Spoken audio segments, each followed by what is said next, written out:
king of the castle.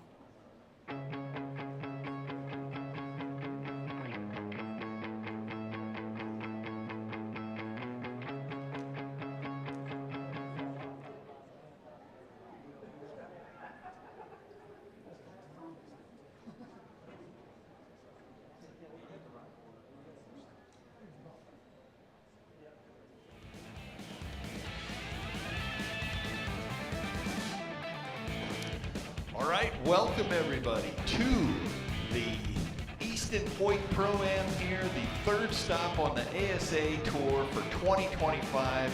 We are here at the Bossier City Civic Center, Bossier City, Louisiana.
All right, let's start again. Welcome everybody to the third stop on the 2025 Delta McKenzie ASA Tour. This is the Easton Hoyt Pro-Am. We're here, Bossier City Civic Center in Bossier City, Louisiana.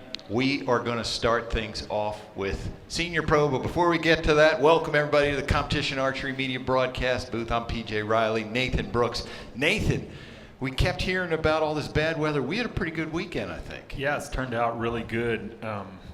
You know, rain is always a potential for down here in this part of the country this time of the year. I guess it really is anywhere, or any time for that matter, but definitely this time of year, and it has turned out to be a wonderful weekend. Yeah, the courses were great. You know, the folks out at the base, we shoot at Camp Minden. That's where the qualifications are held. That is a military installation. They roll out the red carpet for us, everything out there. The facility was just beautiful. Yeah, for sure. You know, I've spent most of my time working in the vendor area because there's been a lot of people, and so that's a really good thing. And but I have walked around a little bit, saw the facilities, beautiful pine trees, everything that's out there for archery is fantastic, top notch. Absolutely, and now we are here in the Civic Center, Bossier City. We've been here a couple years, great facility. Nathan, Senior Pro is our first division. There we see our leaderboard running down for us. Well, we're going to start from the bottom and go up. I see Tony Taza at 410. He's a mainstay to this Senior Pro division. You got Ray Young at 412, just ahead. Probably on bonus rings is Brad Martin, and then Darren Christenberry also at 412. So stacked in pretty tight, 412 to 410. The very top of this leaderboard is Keith Alstrom at 416. Got really hot those last 5 targets, so that just catapulted him right up there to the top. Absolutely. All right, Nathan. Well, we want to get to the action right away, so we're going to introduce our archers. All right, the Senior Pro Division. Your number 5 qualifier with a score of 410 and 6 bonus rings. From Johnstown, Pennsylvania, shooting for Hoyt, Tony Taza.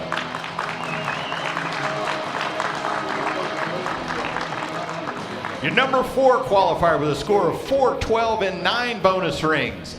From Rockport, Indiana, shooting for Matthews, Ray Young.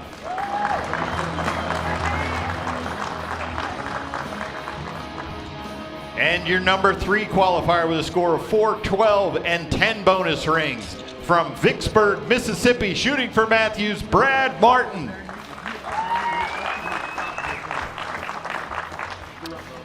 Our second place qualifier with a score of 412 and 10 bonus rings.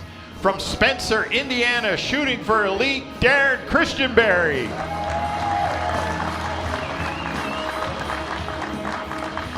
And our number one qualifier with a score of 416 and 13 bonus rings. From Waxhaw, North Carolina, shooting for elite, Keith Ahlstrom.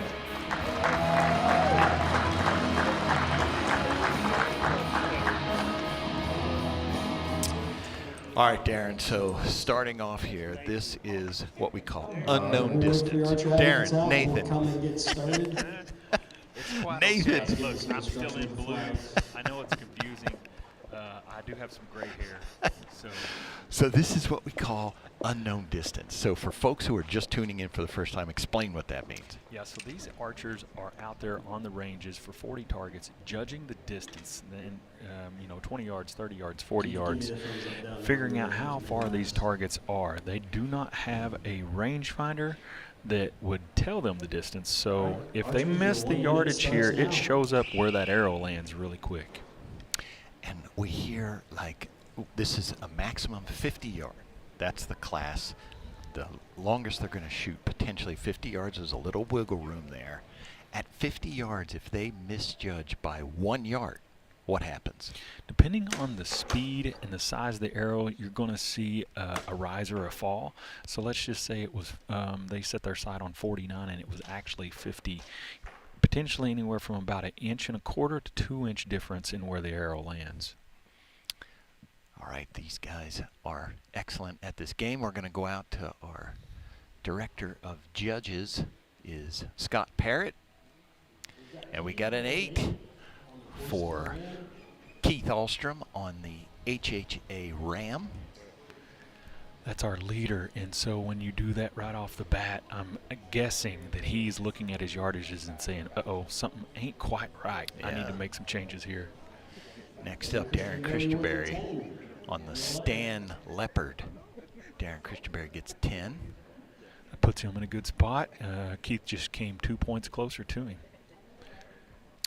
Now we're moving over to Brad Martin on the Gas Bowstrings Coyote. So something you're going to see probably on all these first targets is these archers want to make sure that their yardages feel right and that the lighting is good with their shooting and everything on the first target.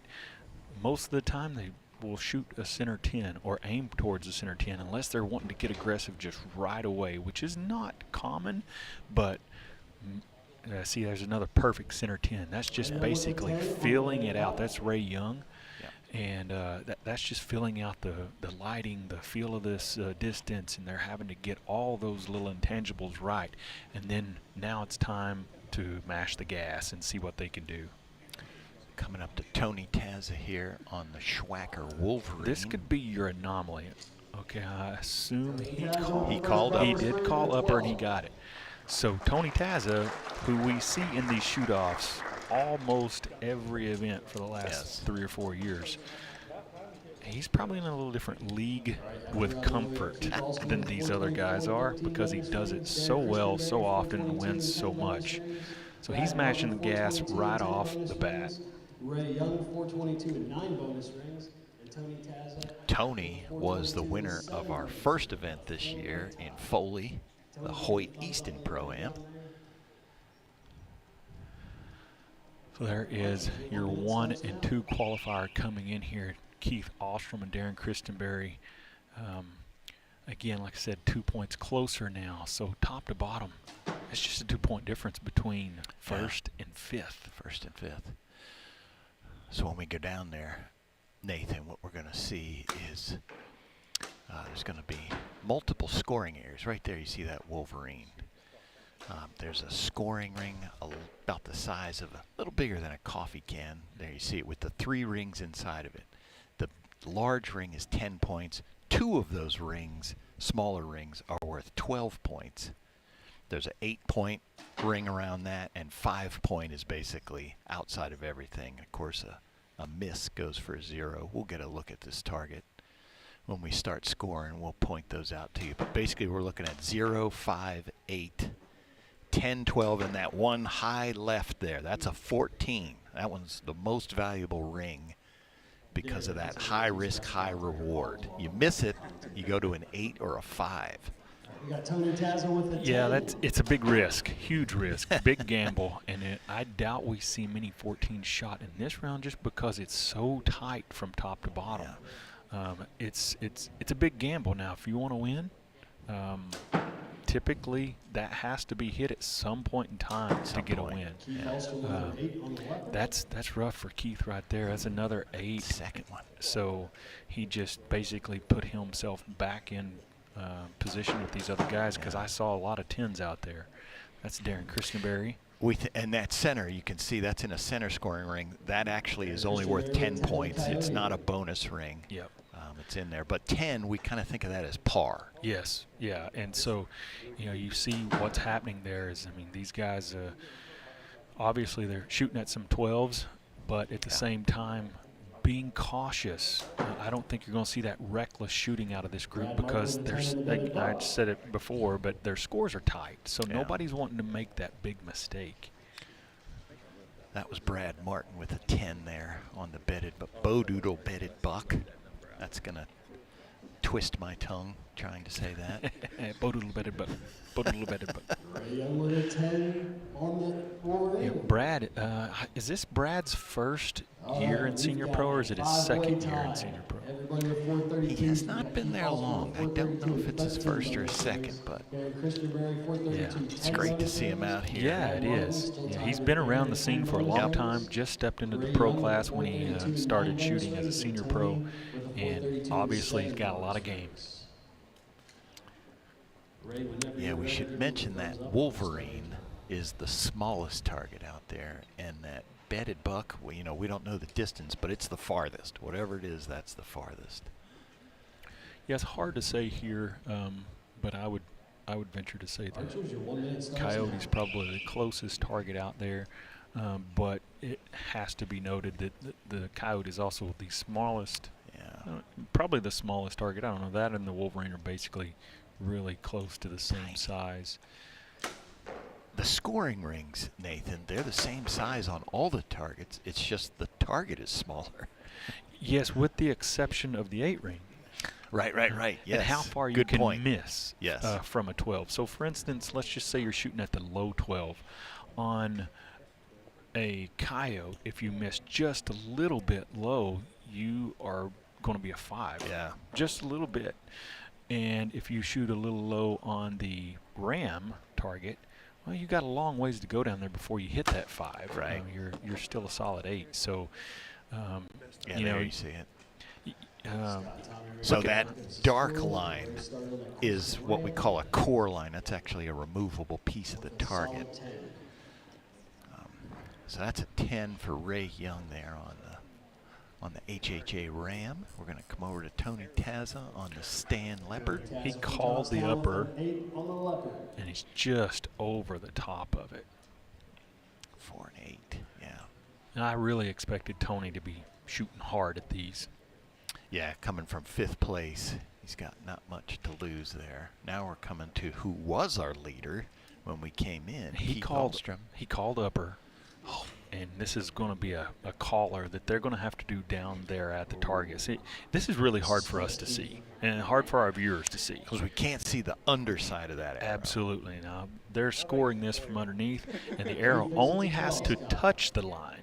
Yeah. So this is a foam target, and a lot of times when that arrow penetrates that foam, it wants to pull and tug that foam, and it can stretch a line, and that line might actually only be 1/8 of an inch wide when it's burned into that foam, but when the arrow starts pulling it, it stretches it, and it can stretch it all the way over to where it touches it, and sometimes they're 1/4 inch wide when the arrow hits. So so they give it a call, and it was a 10. It was a 10 on that one, and a 10 there for Darren Christenberry on the bedded buck. Good solid bedded buck. Good solid 10.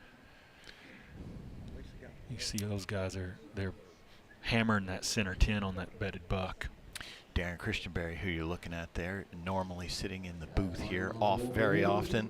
Won his first tournament as an ASA Pro left-handed in the senior division last year at the Metropolis tournament, and That was a big day for him. Well, you know the Oh. whole story of him switching from right to left-handed because he was ready to give up and quit the game. And Big day for all of us. Yeah. Honestly, I felt like I just won an event when he won. You know, that's the kind of camaraderie, I guess, to some degree, and friendship that we share. Is, you know, his success is my success, and but I think you upgraded over here, PJ. I mean, Yeah. I'm better looking. There's a lot of things that I got going for me that Darren doesn't have going for him. Although he's getting to shoot and I'm having to sit and watch. I tell you what I don't have as good as Darren does is style, his sense of style. You see that arrow wrap that he's got going on there? Yep. That has his name on it. I mean, he is a fancy dude. He must know someone special. We should mention, Nathan, that they shoot 5 arrows. At the end of 5 arrows, anyone within 10 points of the leader will shoot a 6th and final arrow. And right now, we are shooting our 4th arrow, and pretty much we're looking at it very well could be that everyone's shooting. Yeah, so they have a 1-minute time clock that starts, and for them to shoot, for all 5 of these guys. And you see Darren, he let down. My guess is he's wanting to really focus on hitting this one. He did not call upper, so he's just high. But he had plenty of time, so he let down. Something he didn't like about the shot, got out of it and started over. There's a look at Brad Martin. He didn't like that shot. No, Did not like it. He's up first on I didn't the catch Ram. that one. I didn't see what he scored. We got a 10 for Ray Young on the Stan Leopard. Coming over to Tony, shooting the gas bowstrings Coyote. I can tell you that is, it looks like a dead center 10 is what it looks like. But it could possibly be up there close to that upper. He did call it. Yeah, Tony is an often upper shooter. 10 for Tony Taza. Yeah. Now we come back to Keith Ahlstrom on the bow doodle bedded buck. That's looking kind of like a 10 as well.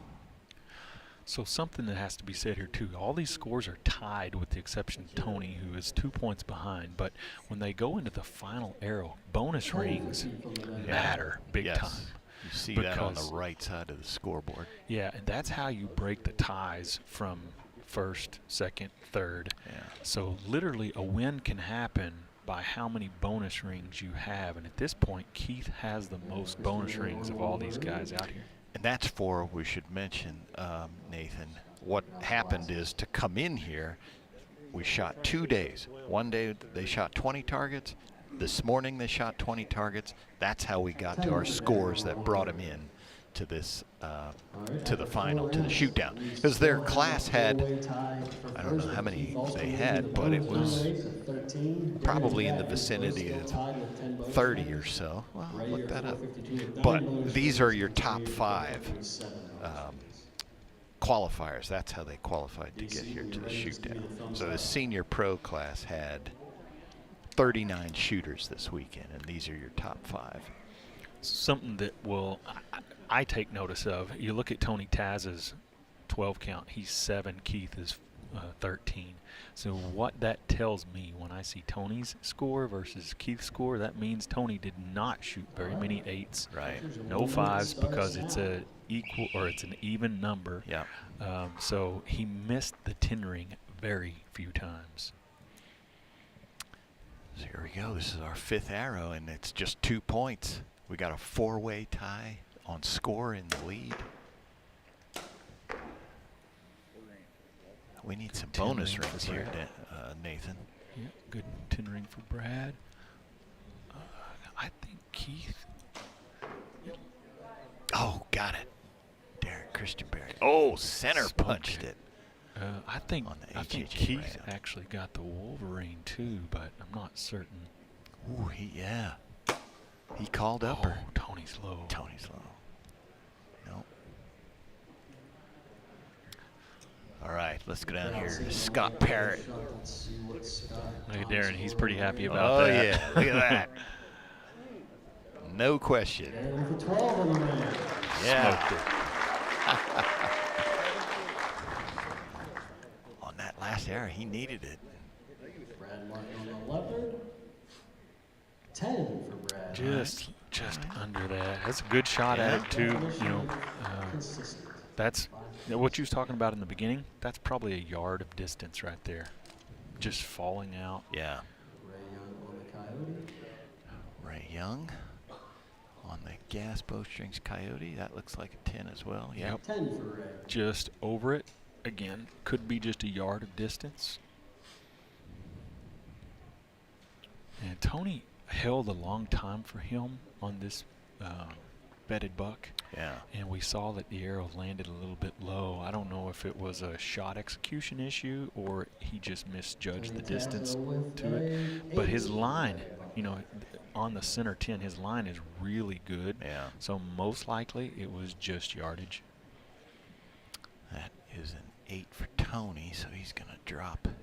Well, that's a 4-point swing between him and the top, Darren, so far. Maybe Keith as well. On the Wolverine. And he was 2 points behind. Yep. So technically it'll be 6 points Oh. between him and the top. All right. All right, that gives us a little bit of separation. So, After round 5, yep. we will Keith have Ahlstrom everybody and going Darren to the last Christianberry six put up arrows. matching Keith 12s Ahlstrom there. and Darren Christianberry leading To with go into the 464. finals, they're going to be 14 at bonus rings. 464. And we have Brad Martin and Ray Young tied at 462. Brad Now and we've Ray got are 10 going to bonus stay at rings. 462. Ray, Tony will be Tony at Taz 458. But with all 7 five are going to All shoot five. this last We'll arrow. wait for Yeah. Scott to set that So, 6 target. I Give can us already some tell you, instructions. Tony's going to shoot it at 14. He will step up. He's got nothing to lose. He's in 5th place, so he'll likely shoot it at 14 if he hits it. That puts the leaders in a position where, I mean, all they'll still have to do is shoot a 10 to beat his score, but at the same time, that's his best play. And he's got And nothing to lose. It will go in that order that you see there from bottom to top. Tony's going to shoot first. Keith will shoot last. And so what happens, Nathan, is we have our last chance archery, last chance arrow.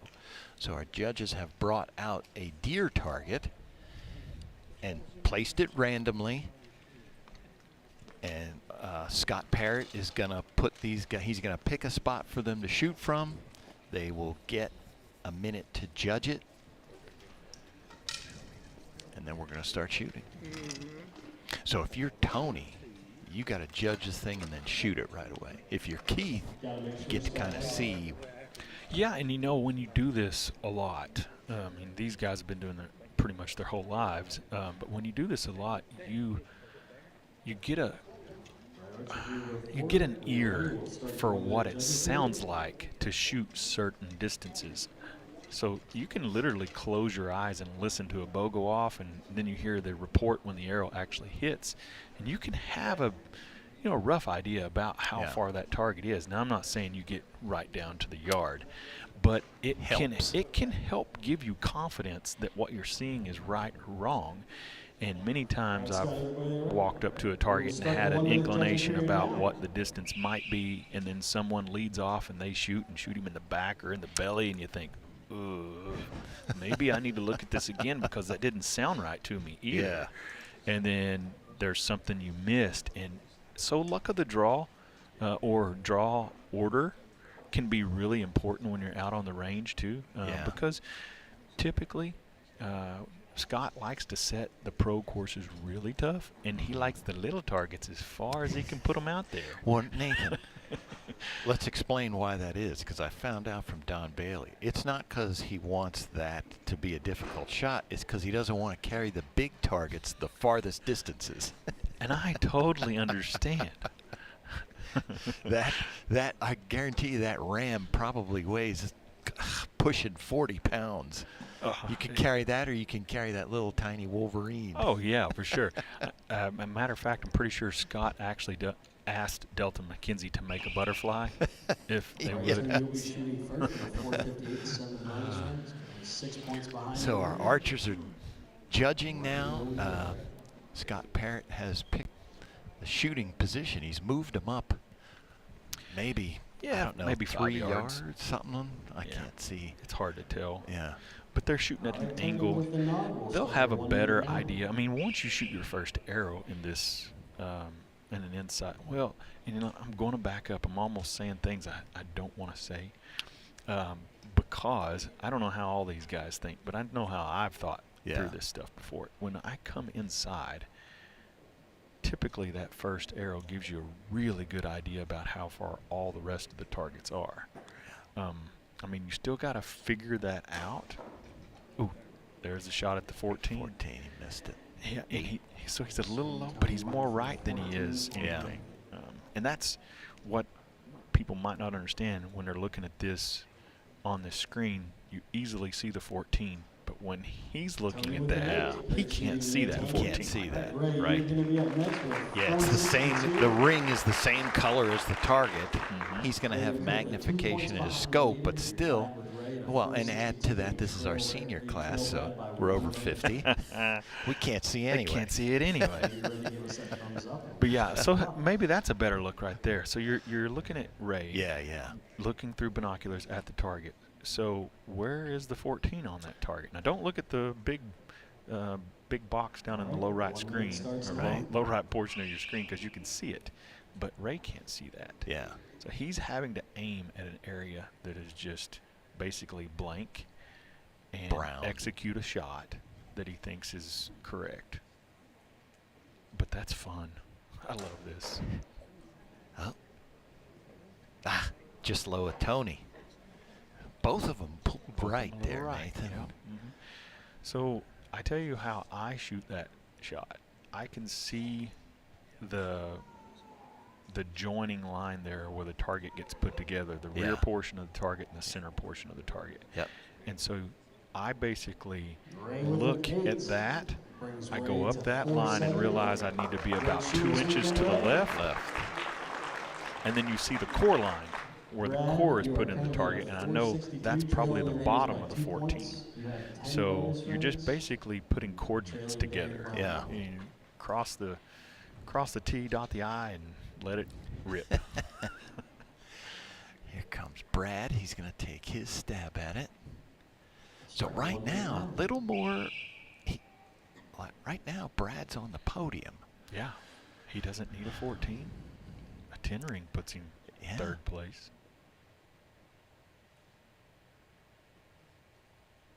It just got dead quiet in here, Nathan. Oh, 10. That's pretty smart, honestly. If he was shooting at the upper, he just missed to the right. If he was shooting at the lower, he just over-judged it. Yeah. He didn't have to do anything crazy there. No worse than third for That's Brad right. Martin. We still got 2 shooters, but no worse than third. That's podium. That's smart archery. Sure. We should say that, you know, they're shooting for thousands of dollars here in contingency money that go to first, second, and third. So that's where you want to be. Absolutely. Yeah, you want to be on that podium. Thumbs up when you're ready. Start the clock. So Darren's looking at, okay, he doesn't need a 14. I mean, if he hits the 14, well, then it puts pressure on Keith to where he has to do that. But a 12 is a good smart play here. Yeah. They're both the same size, the 12 and the 14. If he shoots a 12 and hits it, then Keith has to either shoot a 14 to beat him, but he'd probably just shoot a 12 because he has the More ring bonus count. rings, yeah. But Darren may just plug this 14. Who knows? Oh, when he shot an 8. I don't know exactly what he was shooting at right there. Wow. So that's going to put him at 472, but he'll have the bonus ring count over Brad. Yep. Tied with Brad Martin at 472. You get second place. Yeah, boy, right. You know, unless that was straight low, maybe he was looking at it like, if I miss the 14, I want to shoot low. Gotcha. And maybe he just come up. He was Yeah. already low on distance. Maybe he didn't quite have it. I don't really know, but his line was perfect on the 14. Keith, all he needs is an 8. All right, the Yeah. 1 minute starts now. This is it. 8 to win. He hasn't won since, it was 2 years ago, Coleman he won the ASA Classic. So this will be his second win in the pro class. All he needs an 8. Got it. There it is. Smoked it. I knew that was coming. Yeah, that looks good. Official call from Scott. Looks like a Looks solid good. 10. So Yes. that's a great win Keith. for So Keith is your Keith. champion Obviously, with a he's 474, 14 bonus rings. he's no stranger to this winning No. circle. Like you said, he's won the classic. Yeah. So that's about as good as they get at the ASA events.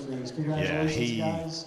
Keith, we're gonna get you is one of those guys. He's always working at the game. We should mention, hey, you know, he is a professional archer, but he's a tree trimmer. He has a tree cutting business, so that's what he's doing. Not even 9 to 5, more like 6 till dark. But he's coming over to our headset here. There he is. He's getting there. Keith Ahlstrom, there you go. Second win, senior pro. How's that feel? Feels pretty good. Whew, I about messed it up, didn't I? No, you didn't. Oh, no. All you needed was an 8. What's it like when you realize you're going up there, you and Darren head to head, but then you realize all you need's an 8? That would make the shot pretty easy. Yeah, I would think so. At that point, just plug it and you're good. But you didn't get to that point just by playing safe this whole weekend. So tell me a little bit about today. So today was probably the best game I've ever shot at a national championship. Judged well, shot my bow great. Had a good guys to shoot with. Darren gave me some fantastic arrows to shoot off of. And just worked good. Yeah, and I think you're shooting a new bow this weekend. I Is that am. right? Yep. I've been, up until this tournament, I've been shooting the Verdict 3 years. And all ties are talking me into changing. Well, and I'm glad I did. So do you owe him a percentage? I'm going to give him an ice cream. All right, Keith Ahlstrom, you are our Easton Hoyt Pro-Am champ and senior pro. Congratulations. Thanks, guys. Congrats, buddy.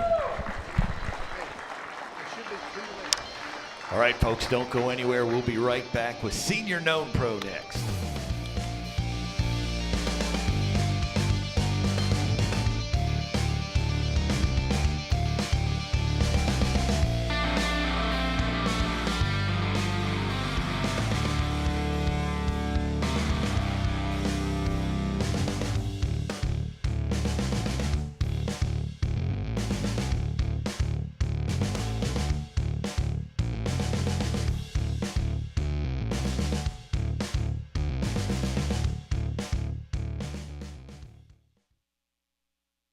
In my Louisiana, sunrise means fresh seafood on the table. My Louisiana, every meal is a celebration. My Louisiana really makes me wonder. Ours is fast! With real-life swamp creatures. In my Louisiana, music is a way of life. My Louisiana is sheer magic, from sun up to sundown. Till sunup again. What will your Louisiana be? When you find your Louisiana, you feed your soul.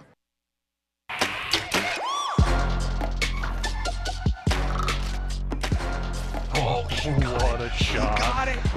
Unbelievable. So Kyle needs an 8 to win. 8 to win. Oh, he went right at it. 10 or 10, done. This guy is unreal. That's it. And he got it. Never played it safe, Gillingham.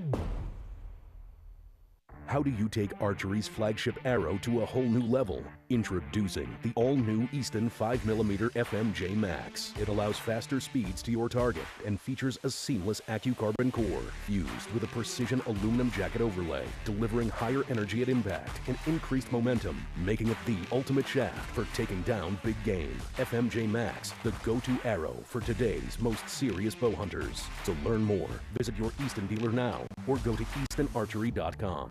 power, penetration, and higher velocity combine to make the new Easton 5.0, an ultra-lightweight, micro-diameter hunting shaft, perfect for bow hunters, engineered on a brand new 5mm AccuCarbon platform.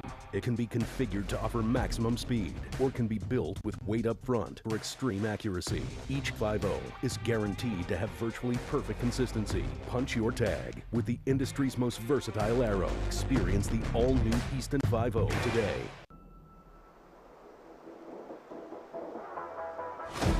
This bow's packed with new features and technology. Next in the evolution of carbon bows. I like it, dude. Shooting IBO speeds of up to 340 feet per second. This bow will reach draw lengths of out to 32 inches. Right where he said, shut down.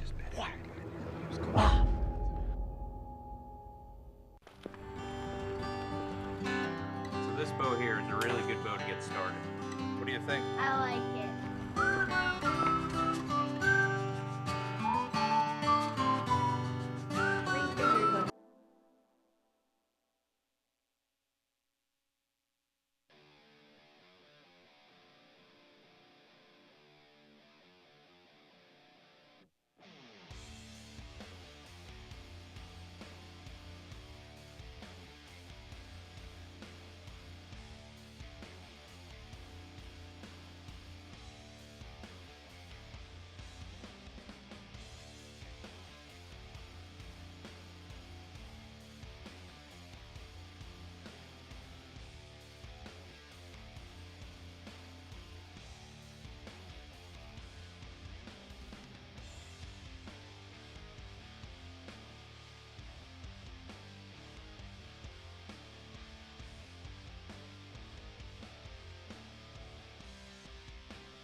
archery happening as we speak. It should be a pretty good shoot-off. They don't have rangefinders, so watch this.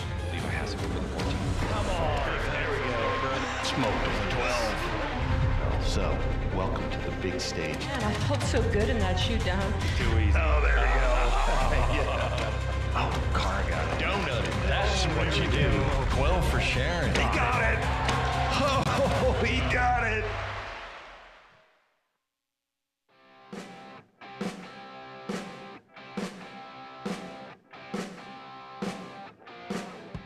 The archers in the ASA's 4 pro classes battled in the heat and humidity outdoors all weekend at the Easton Hoyt Pro-Am in Minden, Louisiana. Now it's time to head indoors at the Bossier City Civic Center, where the climate is controlled for the Pro Pressure Point Shootdowns. Who has what it takes to dig deep and find those bonus rings needed to climb to the top of the podium? We'll find out right now.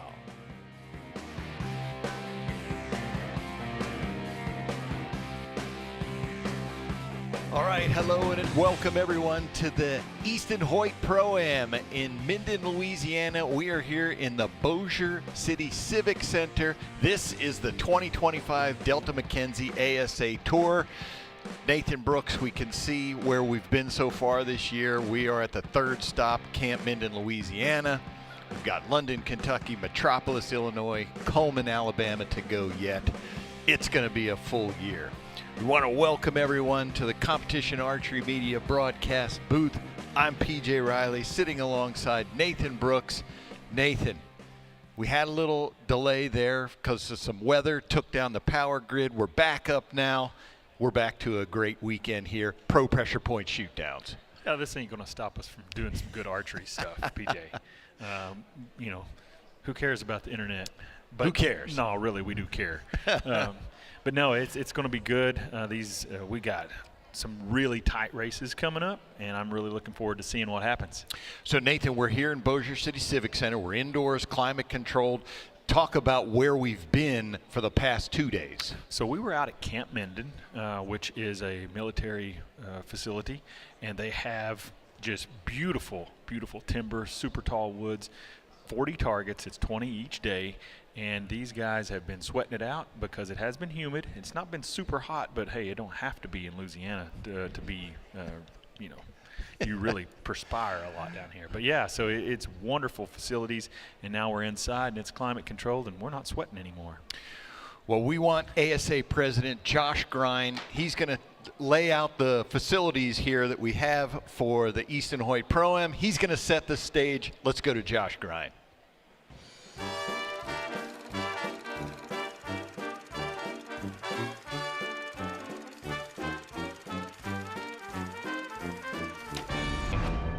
What's up, ASA fans? I'm Cody with Easton Archery. Welcome to Camp Minden, the Easton Hoyt Pro-Am.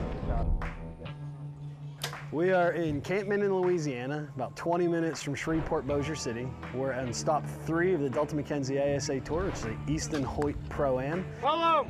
A little more back to you, right there. Right where he's at. It's a National Guard installation. The amount of work that they put into the lanes for us, having everything ready, it quickly has become one of our favorite venues, and I think a lot of the shooters we're getting feedback from love this place. And then we've got not only Camp Minden here that help, but we've got Webster Parish, which is the local community that we're in, and then Shreveport and Bossier City's tourism and athletic department come together. This place is amazing. It operates so smoothly, so we're super excited to be here and see what the week holds. This is our 5th year at Camp Minden. Each year they've improved and added amenities to the roads. This year, one of the biggest things we saw, they made some of the roads bigger. Last year they had cut in new lanes for us. They went and cleaned those up, put asphalt millings in them, cleaned the lanes themselves up a little bit. So there's just constant work here for improvement. They put in more electric and power. So year 1, we were pretty much in the middle of a field with generators running everywhere. They've run electricity back there, so all of our food trucks and campers and a lot of our vendors are now actually on hard power, don't need the generators. So it's that constant improvement. We're always excited to come back and see what they've done the following year. Pretty open, nice open lanes. So far it's fairly pleasant. I'm sure by Sunday when the heat gets up with this humidity, it'll get a little bit more miserable, but that's why I live in the Rocky Mountains. From the archer standpoint, some of those improvements mean I think this is one of the best practice ranges that we have anywhere on tour, because it actually is cut into kind of in between 2 ranges, same terrain that they'll be shooting on Friday and Saturday. The undergrowth is the same, and that was a new addition last year. So all these improvements are making it better for the shooters, for them to come here. The parking, we were talking today, there's 22 acres of parking, I believe. And then there's additional behind that that's not under asphalt milling. So depending on where you shoot at, that was one of our things here. They've given us so much parking. What's VIP? You know, with the lanes where they're at, people just want to park everywhere. And in this place, you don't have to worry about it because you're not going to run out of parking. I'm going to hit this 12 for you right here. Yep. That's gotta be it. There you go. One of the great things about the place, we've got a ton of room for expansion. So this year we've got 14 competition ranges out there, plus the practice ranges, the elite known range, the kids range, we've got the practice bags. So all of that fits very nicely in this footprint, and we've got no fear in the years to come as hopefully we see attendance here double and triple it. We've got plenty of room to grow here. I think he's got it. So Saturday night, we got our Pro Pressure Point Shootdown. That takes place at the Bossier Civic Center, which is about 20 miles west off of 20. And you get off, beautiful facility, very close to the highway. It's one of our favorite facilities for our indoor shootdown because we notice here that we get a lot of people from town that don't know anything about ASA or the shootdowns, and they just hear that, hey, some of the best archers in the world are here this weekend and they're gonna be shooting in the Pro Pressure Point Shootdown. And so they fill that place up. It's a beautiful auditorium. Last year it was standing room only, a lot of faces that we didn't know. And they come to see, you know, the top 5 pros in each class go to a head-to-head shootdown. They're competing for the big money.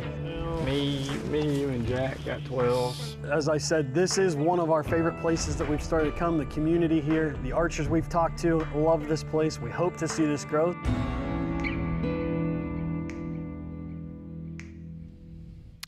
All right, Nathan, so the targets that we shoot here, Delta McKenzie targets, we want folks at home to know how the scoring works, so we're going to go to the third member of our team, Jennifer Brooks. She's going to break down scoring for us. Hey, everybody. I'm here with the Ram target, and just want to go over the scoring rings really quickly for you. So anyone who hits anywhere on this target, that's 5 points. If you stay within this ring that I'm tracing around there, that is the score of an 8. If you stay within this smaller ring here, that is a 10. And if you notice, we have small rings inside this 10 ring. So this is the lower 12. It's always in play. You can call the upper 12, but that takes the lower out of the score. So if you call the upper, you hit the lower, it's only a 10. This little ring right here, this is the game changer. This is the 14 ring. And a lot of shooters will play this ring if they need to catch up with the guy in front of them. So this ring is a greater risk-reward ring because if you miss this, your score is an 8 or a 5 if you go out here. So just to put this in perspective, these 12 rings are the same size, but if you take a quarter, you can kind of see it's not much bigger than a quarter. And some of these shooters, you know, sometimes these targets are out to 50, and one class they're out to 60 yards. So you're looking at more than half a football field length. So pretty impressive. I'm gonna put my quarter back up there. So not too shabby when they hit that. Those are your scoring rings. All right, thank you, Jennifer. We appreciate that explanation. Folks, don't go anywhere. We'll be right back at the Bossier City Civic Center for the Easton Hoyt Pro-Am. Women's known pros up first. Don't go anywhere. Louisiana, sunrise means fresh seafood on the table. My Louisiana, every meal is a celebration. My Louisiana really makes me wonder. Ours is fast! With real-life swamp creatures! In my Louisiana, music is a way of life. My Louisiana is sheer magic, from sun up to sundown. Till sunup again. What will your Louisiana be? When you find your Louisiana, you feed your soul.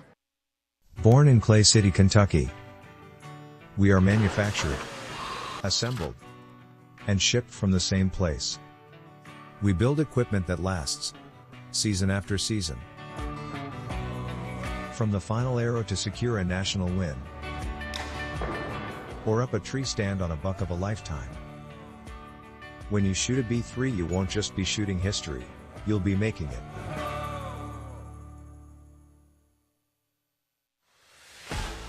Made of high-grade machined aluminum for added durability. Premier features designed to fit to any manufactured bow and installs easily. Fortifying the CBE Advantage, a custom feel that you can count on. Enjoy calculated precision We're not just a sight company. We're CBE, Custom Bow Equipment. As the most trusted name in releases, Scott Archery has been proudly made in America for over 40 years. High-quality materials, target-inspired design, and tight tolerances allows you to release with confidence with Scott Archery. What does it mean to be unrivaled? To be unrivaled isn't about winning a trophy. It's about putting in the hours that nobody else sees. To be unrivaled isn't just a choice, it's a lifestyle. It's to push yourself to be your best day in and day out.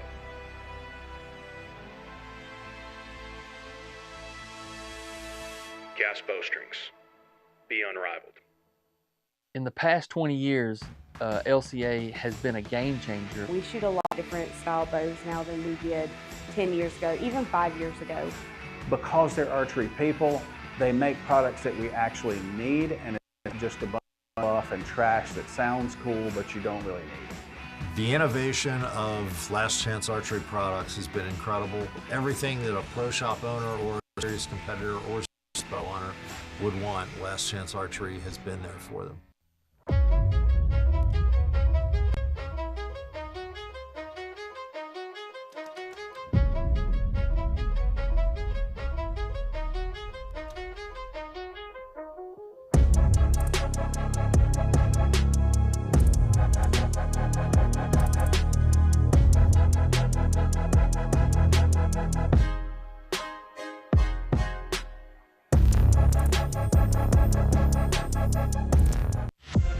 At HHA, bow hunting is in our blood. At the moment of truth, there are no shortcuts, no excuses. It's just you, your bow. So when we build a sight for these moments that take your breath away. For the past 40 years, we've been setting the tempo for bow sights in the hunting industry, and this year, we did it yet again. New for 2025, the Nitrix from HHA.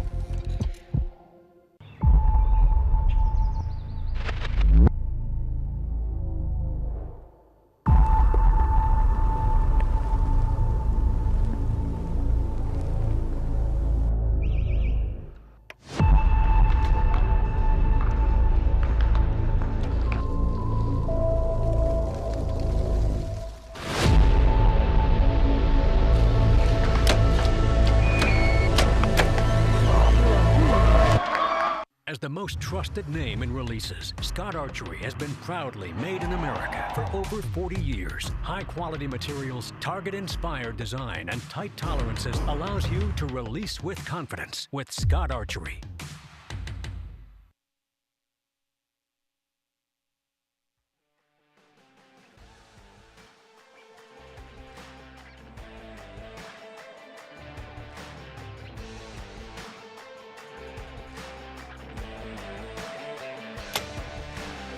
The ranges so far today look pretty good. Seems pretty bright. The undergrowth isn't too bad. Pretty wide open. Lighting's good, so I'm excited for the day.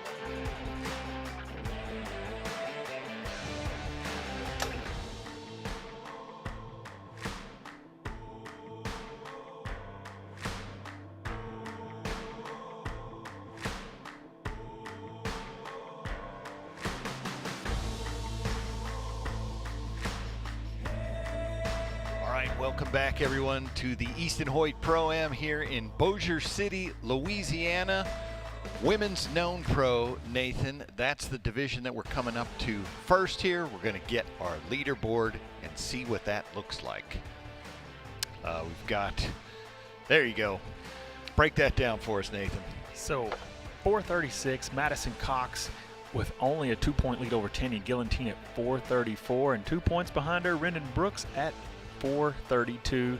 Another 2 points, Jordan Dearman at 430, and Paige Pierce at 428. So it's a 2 point, only 10 points from top to bottom. Well, let's just let's see what happens, because this could be fun.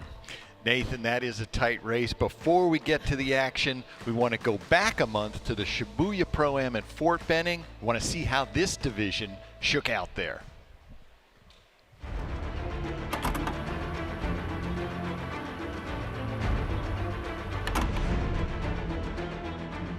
Tanya Galantine there, our last champion in Foley. She also won the World Archery Indoor World Series Finals in Vegas 2 weeks ago.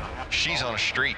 She can flat shoot a bow. In women's known pro, Tanya Galantine put together 2 matching rounds of 218 to enter the Shootdown, tied for the lead with Caitlin Bordwell. Great stacked field of archers out there. This is going to be a really good shoot-off. I'm looking forward to this one. Only 4 points separated first from fifth, so the final was sure to be a good one. Good look at Danielle, just got a 12. That's so good. Yeah. And it was, with all the competitors nailing multiple bonus rings. Boom. She called upper 12. The 4-point separation from top to bottom held through to the 6th and final arrow. We're going to see some more rings hit. And after 3 of the 4 ladies hit the 14 with their final shots, Galantine had no choice but to match them if she wanted the win, and she smoked it. Center punched it. Yeah, what a good shot, Tony Galantine. Clutch. It felt amazing. You know, I tried to shoot a 14 early on and just missed it by a little bit, so it felt really good to be able to hit it when I really needed to. I'm super happy and stoked, and archery is going really well lately, so I'm just going to keep, you know, riding that wave.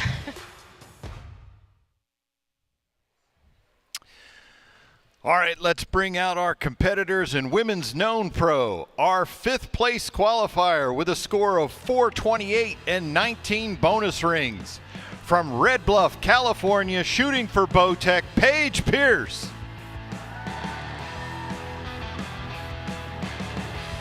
And our 4th place qualifier with a score of 430 and 18 bonus rings. From Jefferson City, Missouri, shooting for Matthews, Jordan Dearman.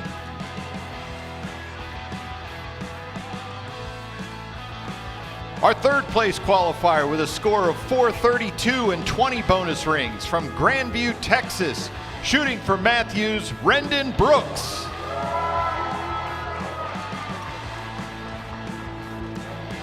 Our number 2 qualifier with a score of 434 and 19 bonus rings from Stanton, Kentucky, shooting for Hoyt, Tanya Galantine. And our number 1 qualifier with a score of 436 and 19 bonus rings from McKee, Kentucky, shooting for Elite, Madison Cox.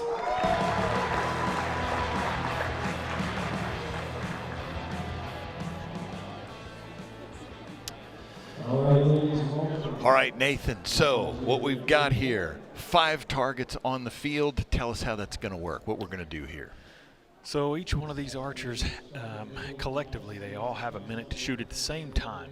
So they'll tell them when their time starts, they'll pick a target, or they have a target determined for them, and they have to shoot it, and then they have to make a decision what scoring ring they want to shoot at. So with only 2 points separating each place, I expect to see a lot of rings shot at here. This was one of our best shoot-offs at the last event. It was really exciting, so I don't expect this to disappoint at all. So, Nathan, we just saw those ladies flip up that red flag. Tell them what that means. So, as Jennifer was explaining earlier, you have an upper and a lower 12. When they flip that flag up, it means they want the upper 12, so the lower 12 is out of play at that time. All right, and what's going to happen is they're all going to shoot, and then we're going to rotate. So each archer will shoot all 5 targets in a row here. And there's our current leader, Madison Cox. Take a long hold. She is on the first target. Okay. She called the upper, so she smoked a bonus ring right off the start. So, Nathan, this is a known distance class, women's known pro. So, Madison on the HHA Ram, that is 38.5 yards. She gets a 12. That's a good start, obviously, but it's such a confidence booster for them out there when that happens. So Tanya Galantine on the Stan Leopard, that is 44 yards. She's going to take a 10. She shot at the upper, and with all those little spots on that Leopard, sometimes it gets confusing where you're at. She shot just straight right of the upper 12, so I fully expect she just kind of got twisted up in the dots. So that's the Gas Bowstrings Coyote Rendon Brooks shot at. That is 32 yards. She takes a 10. before we move to Jordan Dearman. This is our longest target, Nathan. 48 yards, the Bow Doodle bedded buck. Yeah, this one was not hit a lot in our previous 2 classes that have shot this afternoon. So it's a tough shot. It's a long shot, and we'll probably see a lot of 10s fired on that target. And then Paige Pierce here at the last target on the Swacker Wolverine. It is 39 yards, and she just left of that lower 12 for a 10.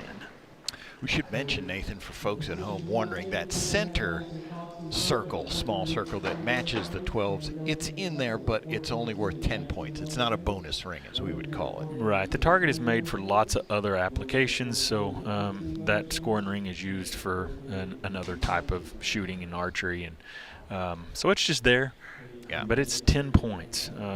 But one nice thing about that as a shooter, when you are really dialing in your shooting, that center ring really helps you say, yes, I am on, when you can shoot that center ring, because you know things are right. It gives you a little bit of leeway left or right to still be a 10. And Madison went up 2 points, so that spread we had from the beginning, yeah. 2 points, 2 points, 2 points, 2 points. Now she's got a little bit more of a buffer there at 448 now over Tanya. Looking at Jordan Dearman right now. She is on the Swacker Wolverine. Oh, just straight right. There's Rendon Brooks. She's going to be our youngest archer out there. That's the Bow Doodle bedded buck. Again, probably just trying to get a 10 on that long shot, not wanting to make any mistakes. That's Paige Pierce. She has won about everything there is to win in archery, and she definitely smashed that lower 12. And yes, she did. You know, it almost looked like she was moving more than normal right there, but did you see she was peeking? Yeah. Like she's looking to, she was looking for what she was trying to hit. It wasn't that she was unsteady. Right. She was trying to find what she was aiming off of. It was a reference move. Let's get Madison's score here. She got a 10 on the Leopard. Oh, so close. Just off of it. But yes, Nathan, so at distance, you know, we can see these rings up close, but, you know, on the Leopard, they're 44 yards away, especially with all those spots. Madison likely can't see any of that. No, she's literally picking we call them puppy feet because they kind of look like a little puppy print on that target. They're picking a black spot to aim off of to hit the 12s. Yeah. Or at least reference where they're wanting to aim from. Even on that close coyote, 32 yards, she can see some lines, but it's not like shooting, you know, typical bullseye target. No. It's not like a multicolored face target where it's just like, okay, we're going right to the center and it's really easy. That's 48 yard. Yeah, going to be a 10. Look at that four-fletched arrow. You know, something about the gear, which I'm a kind of a technical geek when it comes to archery gear. I love looking at what people do and why they do it. You see some of these ladies with 4 fletchings on their arrow, and some of them have 3. And really, all that is just control. It's just control of the arrow. And there's a point where it's too much, and there's a point where it's not enough. Yeah. There's an 8 for Jordan Dearman. On the Swagger Wolverine, is that correct? Yeah. So, yes, so Jordan now just shot target number 5, so she's going to rotate around to number 1. Everyone else moves to the right. Ladies are indicating they want to shoot the upper by raising the flags on their target signs. And so, Nathan, we see folks standing behind them. Tell them what they're doing for them. So, there are multiple uses for that person. If we were outside, that person could hold an umbrella. That person could use that umbrella to help block wind, help do this, help do that. You know, multiple things that they could be helpful for. In this situation, there's not quite as much, but I tell you what, that person is really useful for today, and that is keeping up with the scores and helping their friend understand what they need to do and what they need to shoot at. Yeah, because it may be, okay, do I need to shoot at a 14? You can get, as we've said many times, this thing goes so fast. You, the archer, have to take care of your sight, figure out where you're shooting. Ooh. It's nice to have somebody there to say, hey, you need a 14 here. Right, yeah, and it helps you, if they haven't been in these situations before, we've talked about that, you just alluded to it, how fast it actually goes. The more times you're in this, the more control you have of the time that's out there. But if this is your first time out there, you blink your eyes and it's over. Yeah, there was back-to-back 8s for Jordan. She's unhappy with that.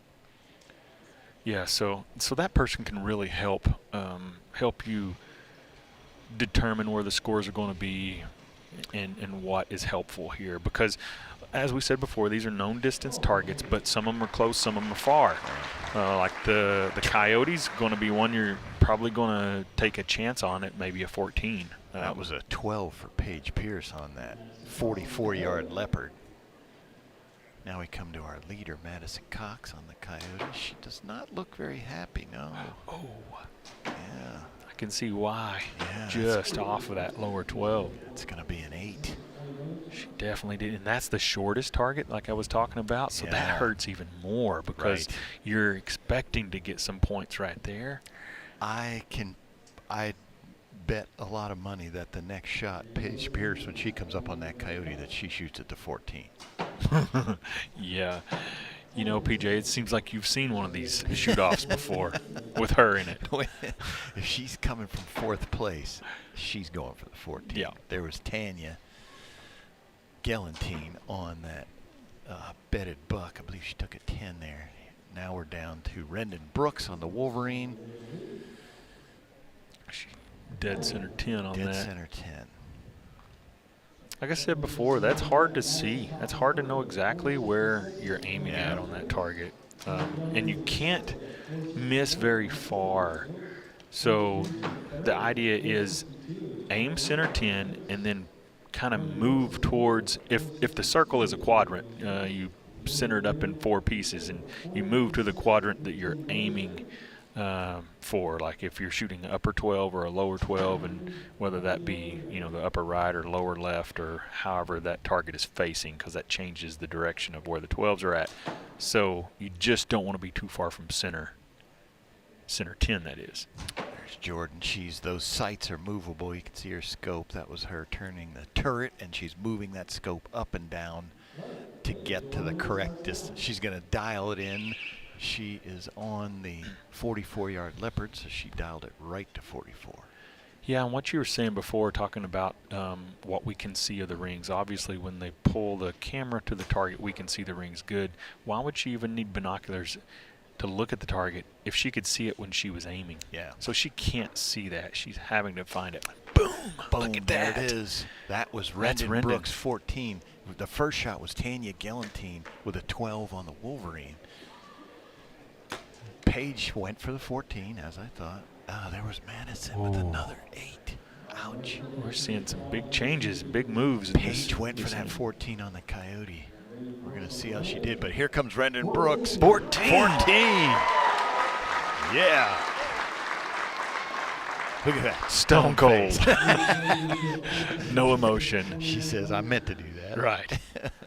Well, she did show some googly eyes on that little blinder.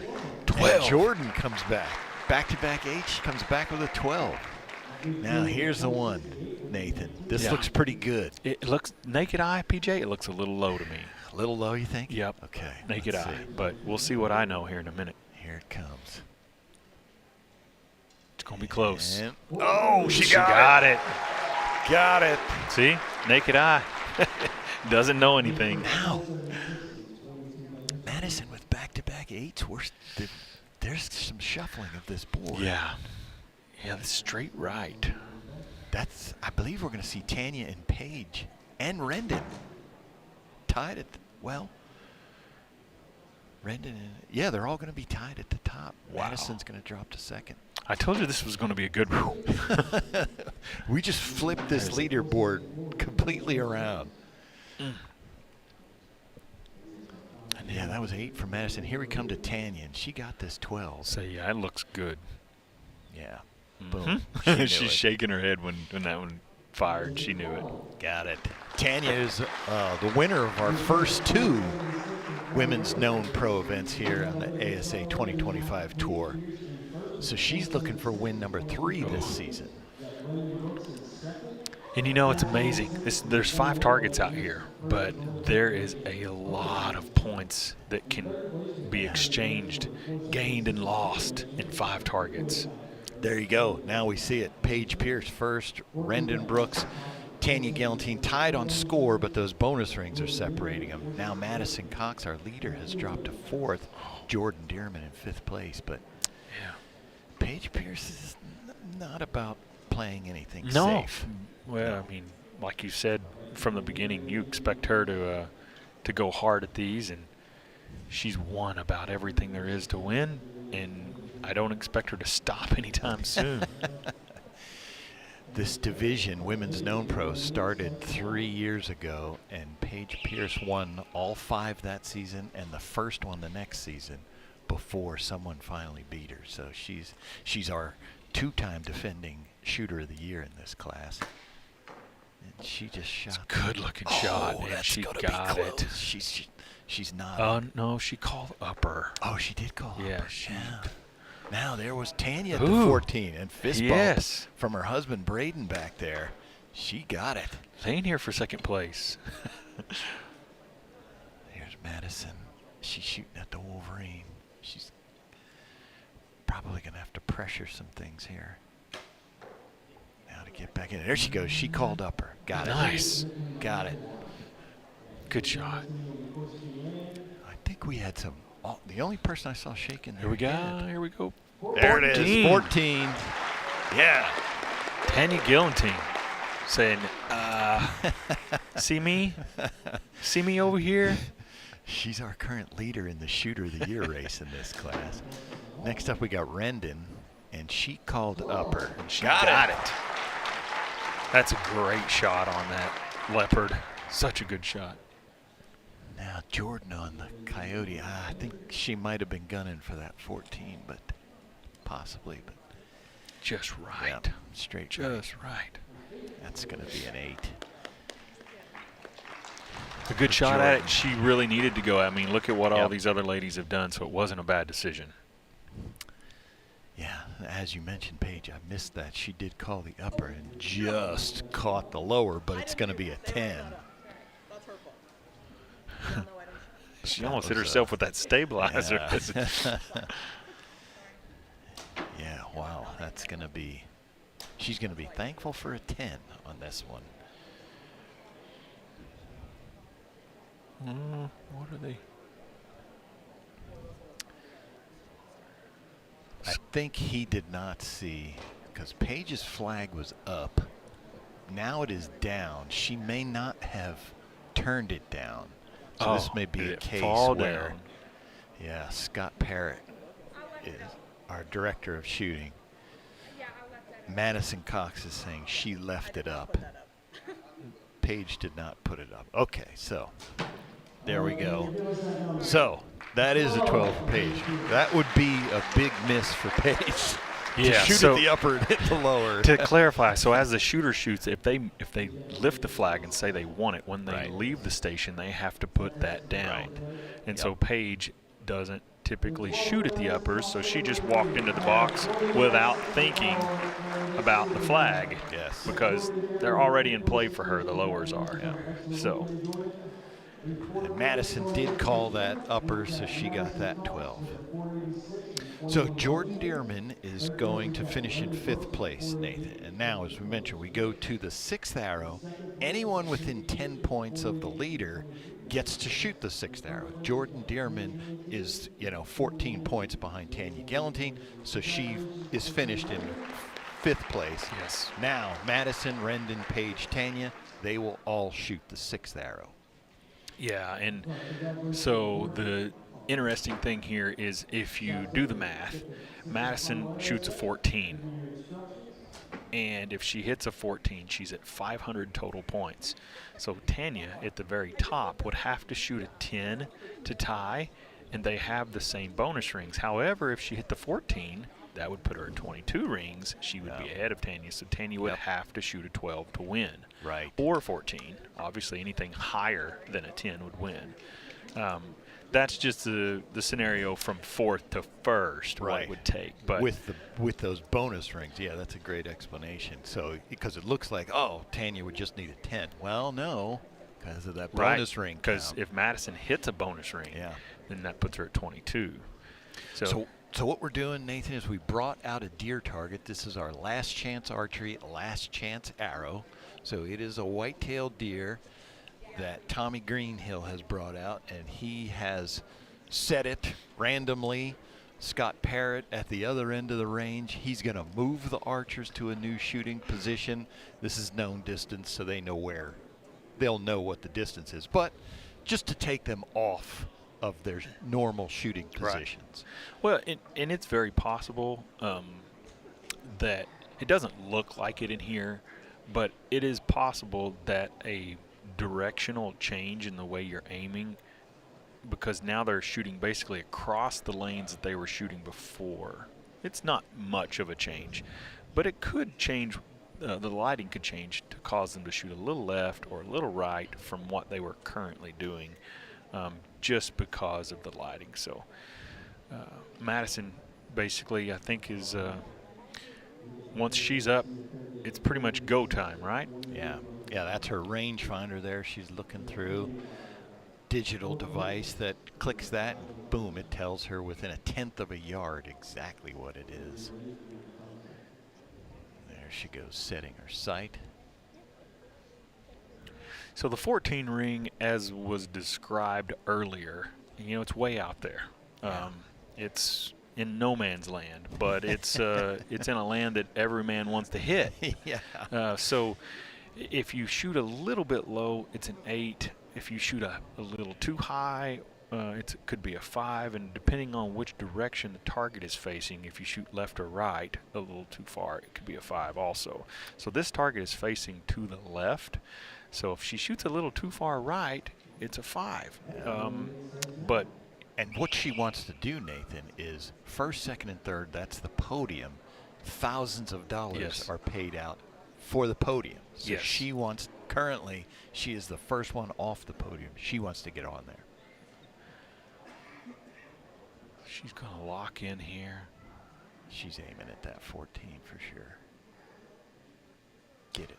Strong shot. Nice shot. That looks so good, so clean. Very, very nice. Now, what's interesting here, so we described what could have happened for first, for her to reach first place.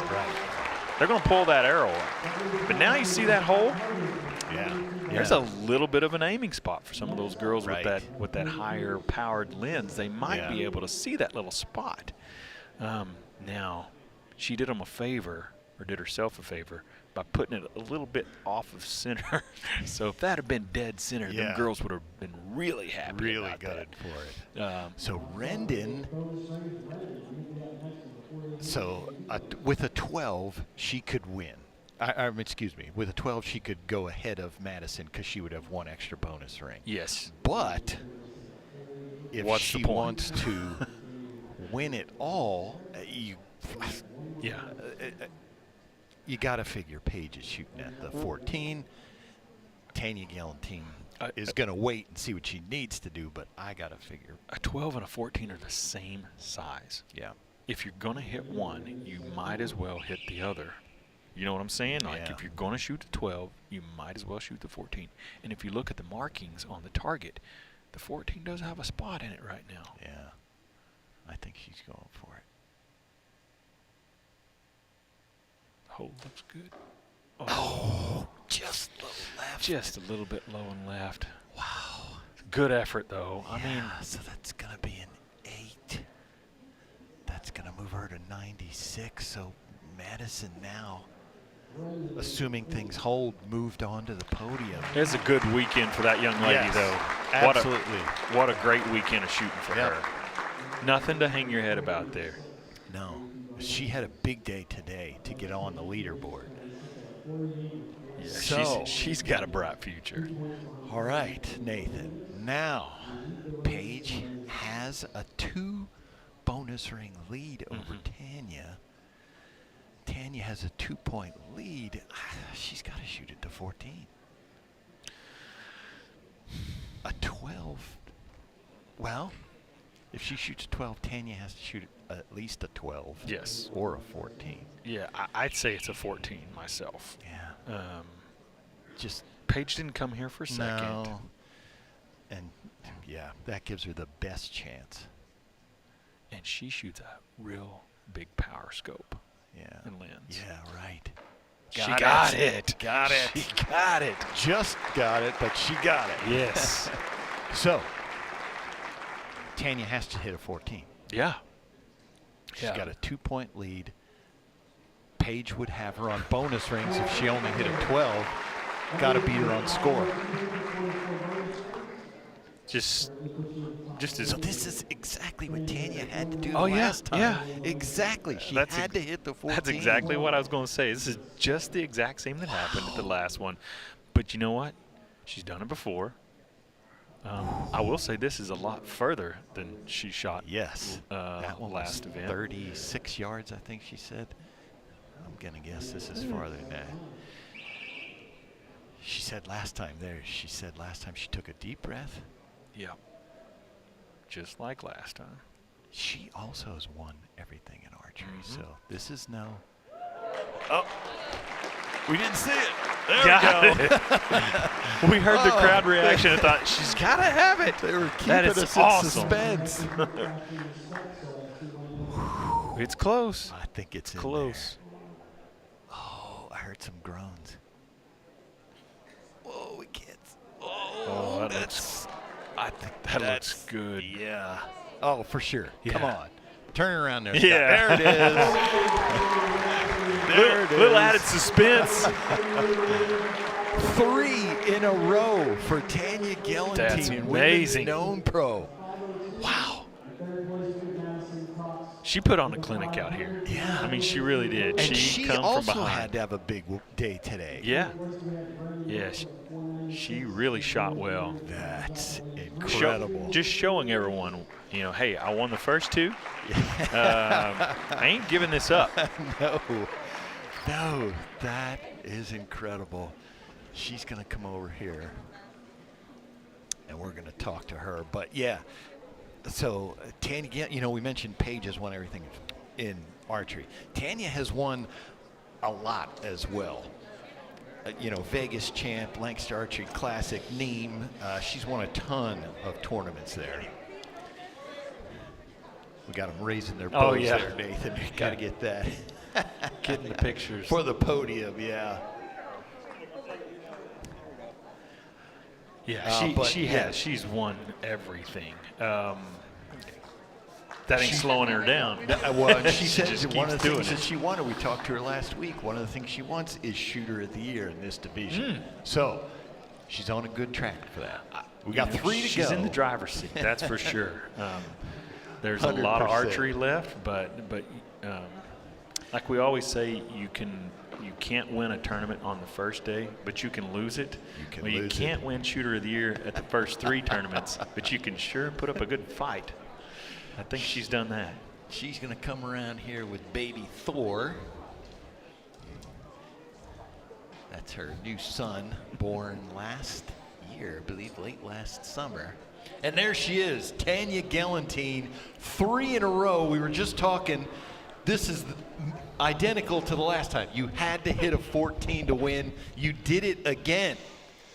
Yeah, I mean, this is a really, really tough class, and apparently you have to shoot a 14 to win this. It seems to be the same thing, tournament after tournament after tournament, but it's a Tanya Gellantine win, so that is super impressive. Thank you. What was the distance on that one? That was 38 yards. Okay, so 2 yards farther. How did you feel on that last shot?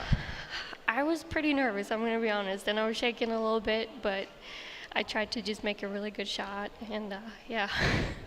Wow, I mean, I can't describe just how impressive that is. I know what it's like to be in those situations, and I've failed numerous times. So to come out with a win like that, that is really, really cool. And it looks like little Thor is happy about it. He's very excited, yeah.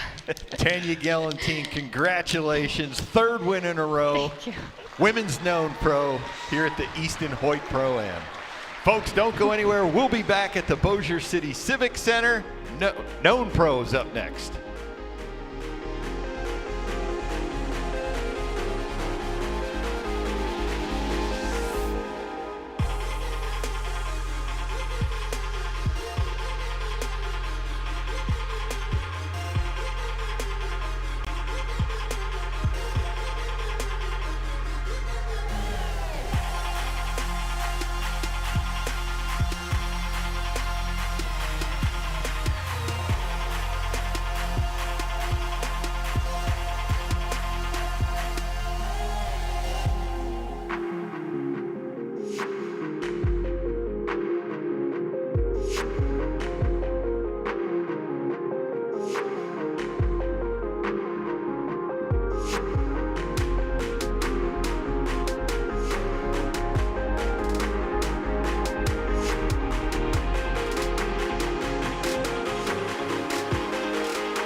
In a very short amount of time, TAC Vanes has really dominated the tournament world as far as 3D goes and excelled in hunting. We've made the quietest, most stiff, accurate vane in the industry. We're very proud of what we've done. We make all kinds of different sizes, profiles for any application. And if you want to check those out, go to tacvanes.com.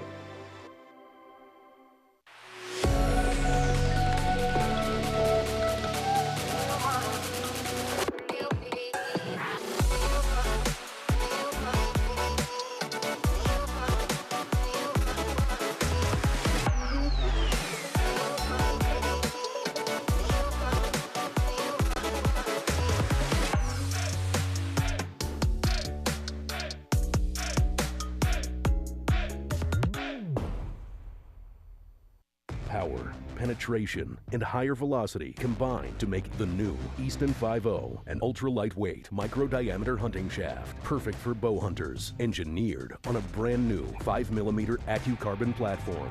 It can be configured to offer maximum speed, or can be built with weight up front for extreme accuracy. Each 5.0 is guaranteed to have virtually perfect consistency. Punch your tag with the industry's most versatile arrow. Experience the all-new Easton 5.0 today.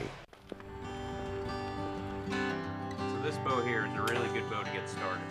What do you think? I like it.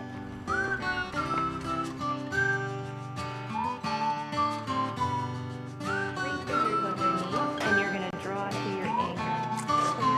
Great job! I think this limb would be a good step up from what you had. It's going to be a little bit higher draw. Hey, nice shot. Thanks. Ryan Jeffries, Mr. Ryan Reed, Chris Hacker, Alan Connor, Benny Barger, and your #1 qualifier from Voorheesville, New York, Jacob Sluzard. I thought I could hang with these guys, and I wanted to prove that, but winning after 5 tournaments it's just a lot.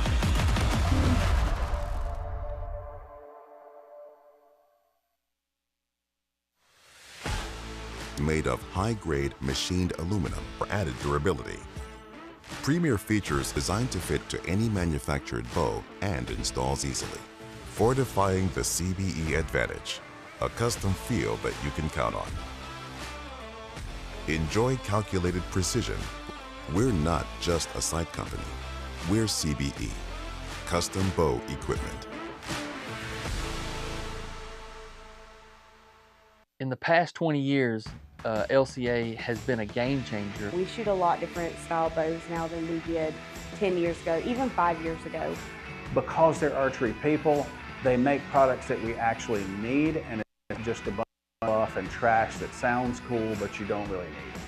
The innovation of Last Chance Archery products has been incredible. Everything that a pro shop owner or a serious competitor or bow hunter would want, Last Chance Archery has been there for them.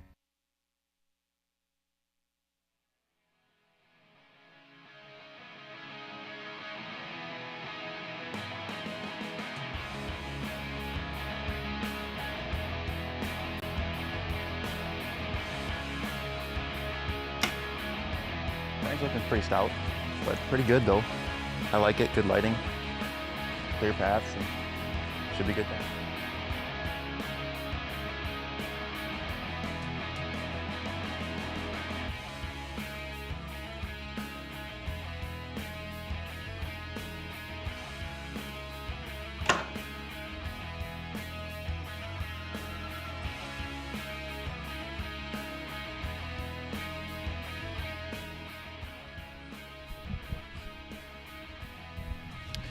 All right, welcome back everyone to the Easton Hoyt Pro-Am here, Bossier City Civic Center in Bossier City, Louisiana.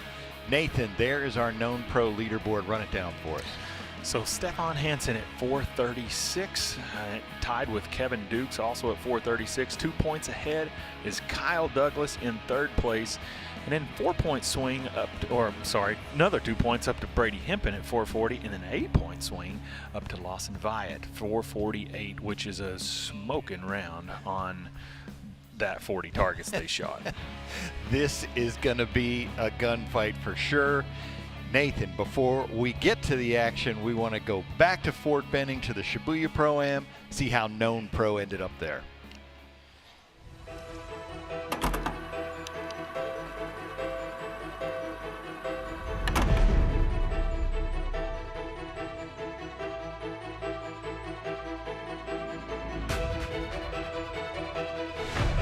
We often talk about how deep the known pro division is in the ASA, and we saw proof of that in Benning, since none of the 5 shoot-down competitors shot in the Foley finals. It was the only class with no repeats. This is about to get real right here. Kyle Douglas came into the finals with the lead, and he did what Kyle Douglas does when he's on fire, protecting that lead all the way to the end. If we were in Vegas, I'd take all my money and put it right now on Kyle win. He only needed an 8 with his last shot to take the win, but of course he hit the 10 for his first victory of 2025. That was good. I mean, I didn't shoot as good in the shoot-off as I would have liked or normally expected, but it was good enough to get it done, so that always feels good. It can be pretty tough sometimes, you know. It's definitely harder to get yourself to be more aggressive when you're leading. You know, you don't want to protect the lead and lose it, but you also don't want to do something stupid and lose it. So, yeah, I definitely have a little bit easier mindset when I'm coming from behind.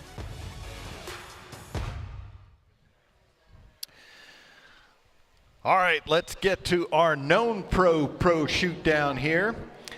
Our 5th place qualifier with a score of 436 and 19 bonus rings.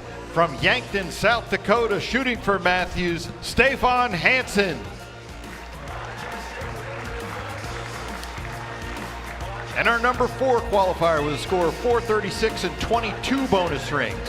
From Ocala, Florida, shooting for Matthews, Kevin Dukes.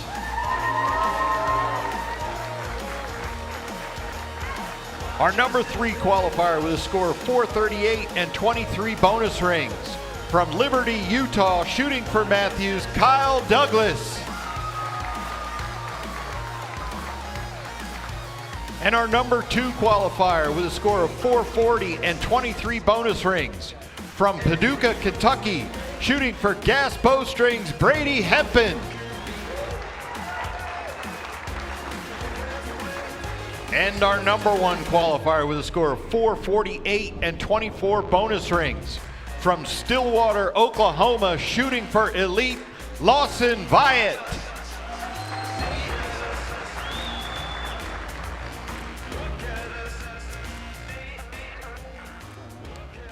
All right, so Nathan, I am not very good at math, but it looks to me by Lawson's score that with 24 bonus rings and a score of 448, he shot 0 8s this weekend. Well, me and you combined might make one good mathematician, but yeah, I see the same thing. That's pretty good shooting on courses that go out to 60 yards with no 8s, no single-digit scores. Nathan, they had a 61-yard coyote this weekend that they had to shoot on the first day. Their first 14 targets on day one, the average distance was 52 yards. Nice. And he never left the 10 ring. That's impressive. Well, it didn't matter what it was. He never left the 10 ring the whole weekend. So, so we have, that looked like just hanging a 10 there for Kevin Dukes on that Bodoodle bedded buck. All right, so we're going to run through the score here. First up, Lawson Viat on the HHA Ram. It's a 10. It is 38.5 yards. It is a 10. We should mention, Nathan, that we couldn't get beyond 50 in this facility. So even though this is a 60-yard max class, yes, the distances are the same that we saw in women's known pro. There's a 12 for Brady Hempin. Yeah. That's a 44-yard Stan Leopard. That's a good, I mean, obviously a great start for Brady. Getting him a couple points closer to Lawson. And, you know, typically Kyle is going to lead off and do something strong. And he did. He's shooting at the gas bowstrings coyote, and he 14s it, you know. So 32 yards. Kyle Douglas is shooting at 14. Yes. Well, you know that's what he's going to do on that. That is the shortest one. So yeah, luck of the draw, as we said before, always kind of comes into play. So if you're walking out here and this is your first time ever in one of these shoot-offs, and you draw that 32-yard coyote, you kind of think, dadgummit, I'd like to at least shoot one arrow and make sure everything's right before I get, but not Kyle Douglas. No. Kyle Douglas says, I've done this before. This is one target I need, so let's just get this 14 out of the way. So Kevin was just a little bit low there, and then we got Stefan is just a little low, obviously shooting at the 14 on that Swacker Wolverine. Kevin Dukes took a 10 on that bedded buck there. Yep. So they rotate positions. Once Stefan moves from fifth over to the first shooting position, typically he gives a thumbs up and they say all good, and then they have a minute to shoot these targets. Yeah, there is a time clock on the field. Typically, it's not a problem for these guys at all, especially since they can know the distance. You know, knowing the distance is a big deal. Stefan using those 6 Sauer binoculars, image stabilization. So he sees a nice solid picture there through those binos. But there's the man, Kyle Douglas, 3-time defending champion shooter of the year in this class. Kevin Dukes looking good and steady. There he goes. And he called upper. Called the upper. So got it. Smoked it. That's what we expect to see in this class. Lawson Viat on a long hold there, and he called the upper and got it. He did. Good shot, Lawson. Looks like Stefan, 14. 14, yeah. I do expect a lot of rings to be hit in this group of guys. Like I said, typically they shoot out to 60, and this has been limited to 50 because of this indoor facility. So these guys are probably like, man, hey, we're on the kids' course here. 12, as we said, for Lawson. All of these guys actually lifted the flag for the upper, with the exception of Brady, because this is why right here. Yes, exactly. He didn't need to shoot an upper 12 because he shot a 14. That's right. So, yeah, there you go. Nathan, they're looking at that at 32 yards. On Friday, that was 61 yards. Double the distance, basically. I was gonna say, basically double that distance. I bet you they liked it a lot better right there. Oh, yeah. But, you know, here's the thing. at 32 yards, you got to hit the 14. Right. So it's just as tough, really, here at 32 as it is at 61 when at that distance you really were just looking for a 10 ring. Trying for a 10. Yeah, so, but I still think they probably like it at 32 better. So, Nathan, here's where we're talking about pulling the line. Let's see if he did it, and then we'll explain what that means. 10. 10. Okay. So super close. These are foam targets. Yes. Those lines are pliable, and so sometimes you can shoot under it and then pull the line. Has to touch the arrow, but.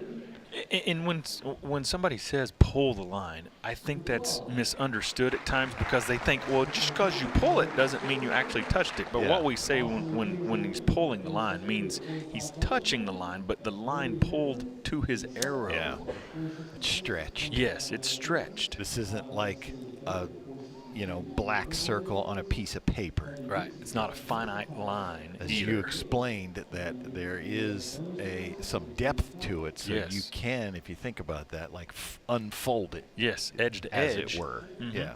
Yeah, edge to edge. It could be 3/16, quarter inch, maybe longer.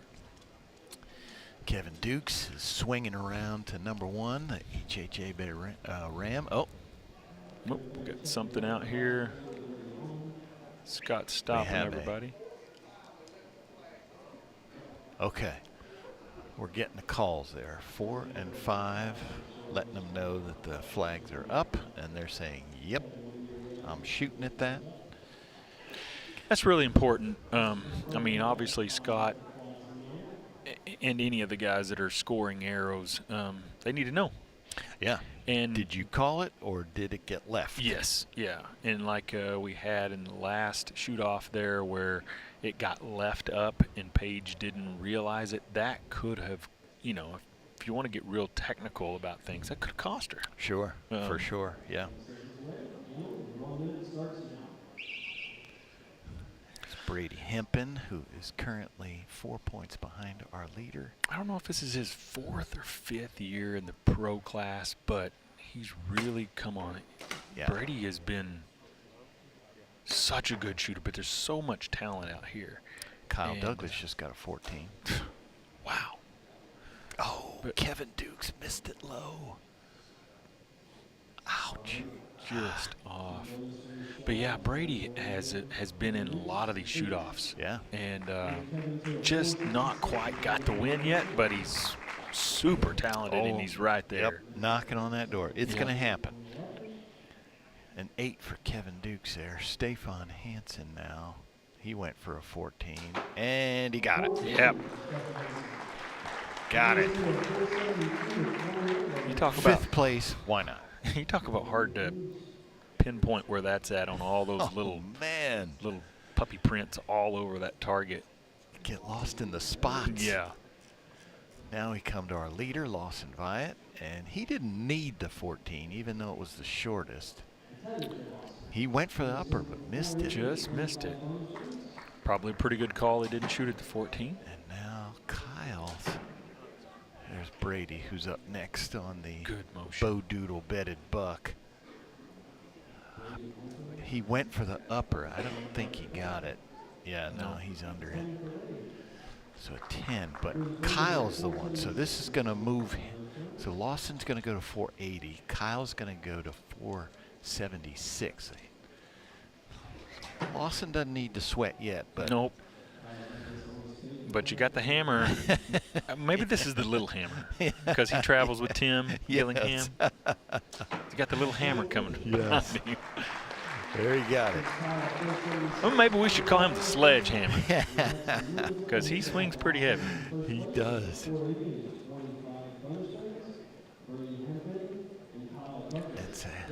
So we've seen quite a few 14s actually over there on that Ram. I don't know why Kyle would not shoot at it. Right. It is 38.5 yards. I don't want to say anything's like a gimme for these guys, but for him, that's juicy. It's well within the distance, obviously, and you know, the rings are the same size. He needs that ring to get where he wants to go. So, again, not shooting for second place. Yep.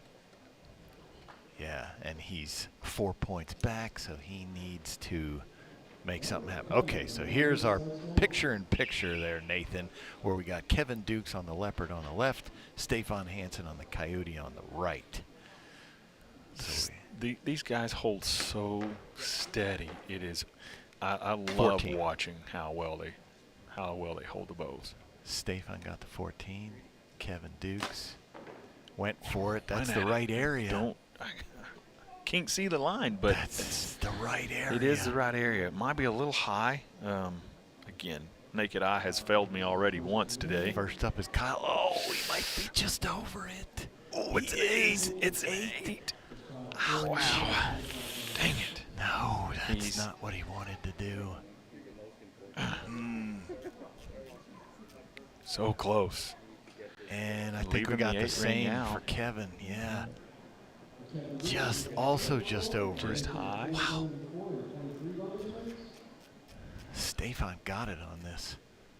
I don't know if Lawson's breathing a little bit easier after he saw that 8 from Kyle down there. So, now, Nathan, Stefan Hansen 14. making the move now. He just climbed into contention. Yep. And Lawson, what did he do on this bedded buck? He called upper. Called upper. That's in the area. That's close. That is in the area. Oh, I think he got it. Super close. I think that's a 23 he's shooting diameter. He got it. Got it. Just Yep.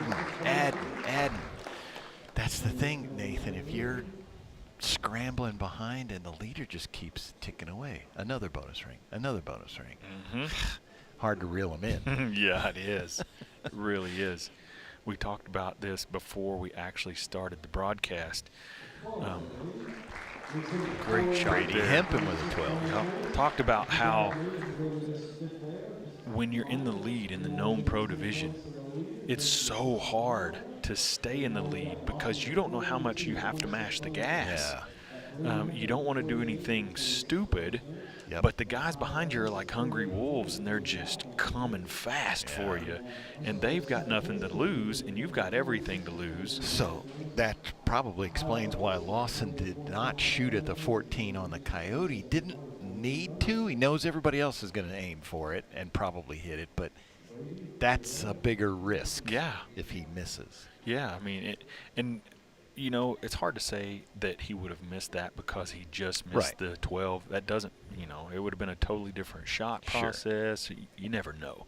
But you also look at it in hindsight and say, well, he just missed it, so it was a good call to shoot at the 12. Yeah, so now we see our leaderboard there. And yes, Stefan Hansen has now moved into third place. Brady Hempen still in second. Lawson Viat, 492. Kyle Douglas now in fourth place. That's a smoked 14. That is Brady Hempen with a 14. And that's a 12 on that. So Stefan was shaking his head. Brady missed. Brady's going to be 2 points behind him now in the last arrow. There it 14. is. 14. 14. Brady Hempen. HHA Ram. Great shot. Moving over to Kyle, who just missed the 14 on the ram on the last target. Called upper. Oh, and he got it. But he got a 14. Yeah, there we go. I meant to do that last time. Right. That's the Stan Leopard. Now coming around to Kevin on the Gas Bowstrings Coyote. He looks good. Yeah, it does. With the naked eye. I would say that's in. Yeah. Yep, there we go.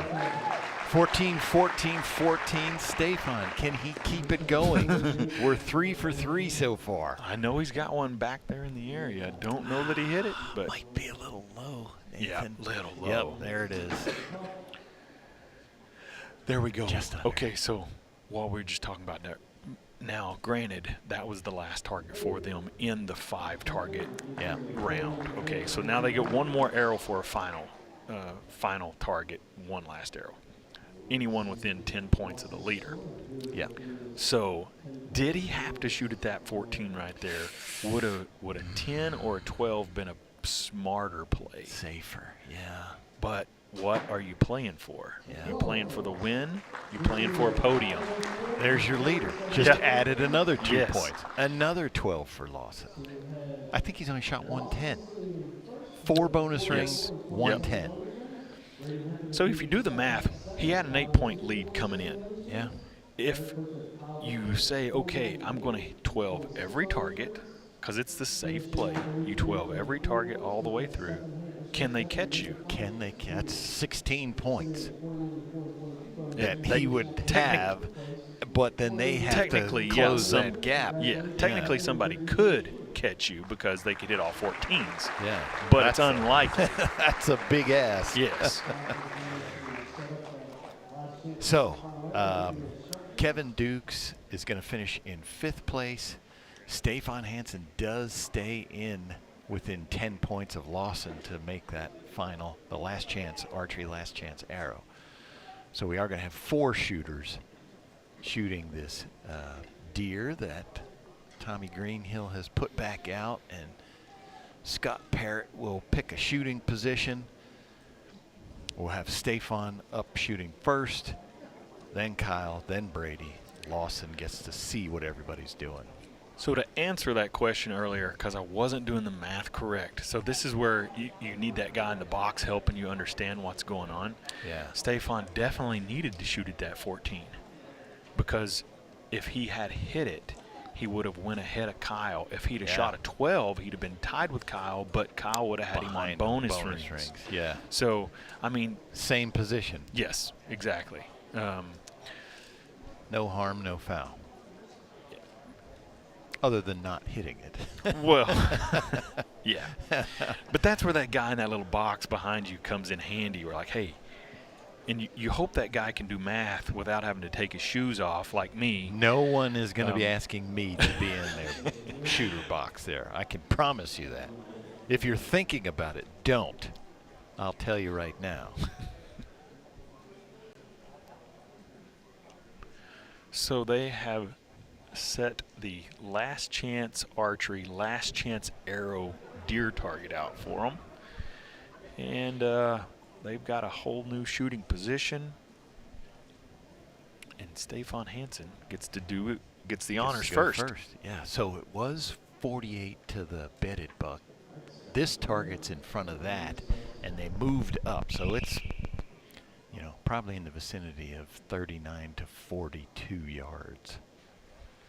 He's shooting at the 14. There's just no two ways about it. Oh, just. Oh, so close. I think he missed it. Oh, I don't think he pulled that line down, Nathan.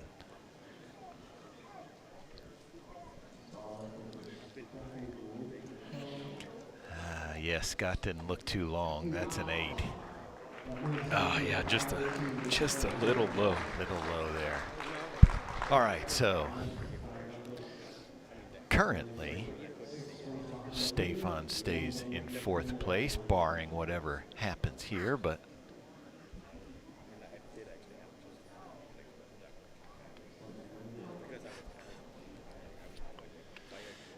there he is dialing in his sight. This is Kyle Douglas. Again, 3-time defending shooter of the year in known pro. When Kyle switched his shooting technique from surprise release to command, he went from a really, really good archer to a great One archer. of the best in the world. Yeah.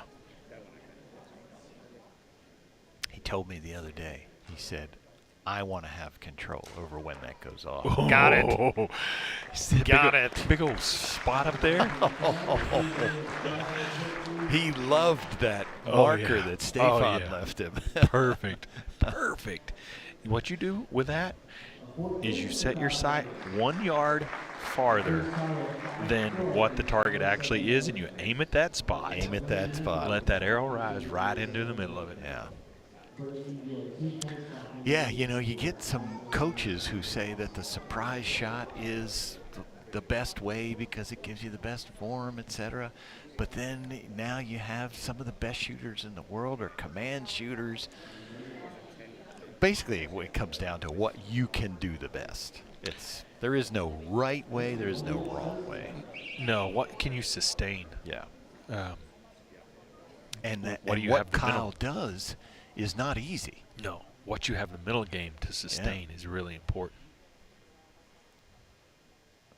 Brady shoots a hinge. Got it.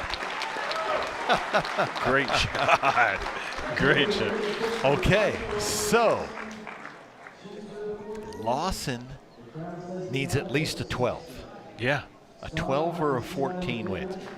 So, well, they would be tied because they would have the tied. same amount of bonus rings. Yeah. So he needs a 14. Needs a 14 to win. 14 to win. Here we go. So all this time, all he's had to do is shoot 12s? Yeah. Now that game has got to get up there. Needs a 14. We should mention Lawson has never won in this division before. So, I mean, he's been cool as a cucumber so far. I'm imagining the pressure is nerves going a little bit. For sure. I think he goes to college at Lindenwood up in Missouri. You're correct. And he shot a lot of archery in college. Shot a 30X at Vegas this year that was just looked like he shot one arrow on each spot. Amazing. Got crazy good talent. But let's see what he does here. Yeah. For the win. For the win. Oh, he missed. Oh, it's just high. Brady gets his first win. First pro win. Look at it. It's just hitting him. Oh, wow. Wow. What? You know, you don't wish that on your opponent, but No, Brady not at did all. what he needed to do. Wow. Wow. Finally happened. Finally happened. You know, he has done. Like I said, I don't remember if this is his 4th or 5th year as a pro, but he has been there over and over and over again. Yes. And just so close so many times. Oh, you can tell. Look at it on his face. He is feeling that. He's been working at it, working at it, working at it. As you mentioned, always hanging around. He's coming over to the headset now. And there he is, Brady Hempen, first win as a pro. How does that feel? I don't even know. It's a crazy feeling. That is awesome. I know you got a lot of fans here that are really happy to see you get that win and maybe that monkey off the back. Watching that last shot, watching you rotate that hinge, take me through that. To be honest, it just sat right on Kyle's arrow hole, and it fired, and I knew it fired good. And you could probably hear it. I said, "Yep," that's before it hit the target. It just felt money. It looked so good. Looked clean. Got to be happy about that. Oh, I'm beyond happy. A lot of hard work. Brady Hempen, first win as a known pro. Congratulations. Thank you. All right, folks, don't go anywhere. We'll be right back here at Bossier City Civic Center.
this bow here is a really good bow to get started.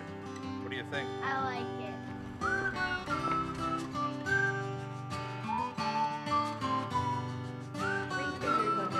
And you're going to draw to your anchor. Great job. This limb would be a good step up from what you had. It's going to be a little bit higher draw. Hey, nice shot. Thanks. How do you take archery's flagship arrow to a whole new level? Introducing the all-new Easton 5mm FMJ Max. It allows faster speeds to your target and features a seamless AccuCarbon core fused with a precision aluminum jacket overlay, delivering higher energy at impact and increased momentum, making it the ultimate shaft for taking down big game. FMJ Max, the go-to arrow for today's most serious bow hunters. To learn more, visit your Easton dealer now or go to eastonarchery.com. Made of high-grade machined aluminum for added durability. Premier features designed to fit to any manufactured bow and installs easily. Fortifying the CBE advantage, a custom feel that you can count on. Enjoy calculated precision. We're not just a sight company. We're CBE, custom bow equipment.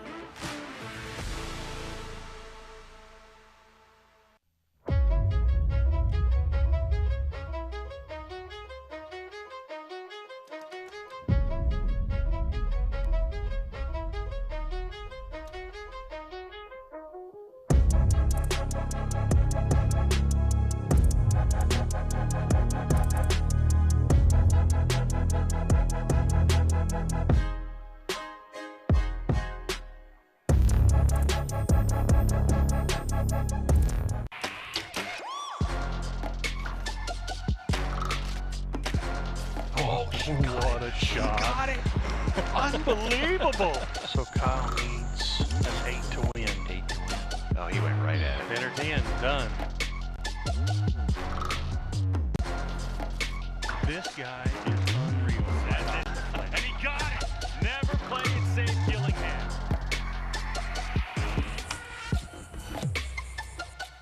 How do you take archery's flagship arrow to a whole new level? Introducing the all-new Easton 5mm FMJ Max. It allows faster speeds to your target and features a seamless AccuCarbon core fused with a precision aluminum jacket overlay, delivering higher energy at impact and increased momentum, making it the ultimate shaft for taking down big game. FMJ Max, the go-to arrow for today's most serious bow hunters. To learn more, visit your Easton dealer now or go to eastonarchery.com. Power, penetration, and higher velocity combine to make the new Easton 5.0, an ultra-lightweight, micro-diameter hunting shaft, perfect for bow hunters, engineered on a brand new 5mm AccuCarbon platform. It can be configured to offer maximum speed, or can be built with weight up front for extreme accuracy. Each 5.0 is guaranteed to have virtually perfect consistency. Punch your tag with the industry's most versatile arrow. Experience the all-new Easton 5.0 today.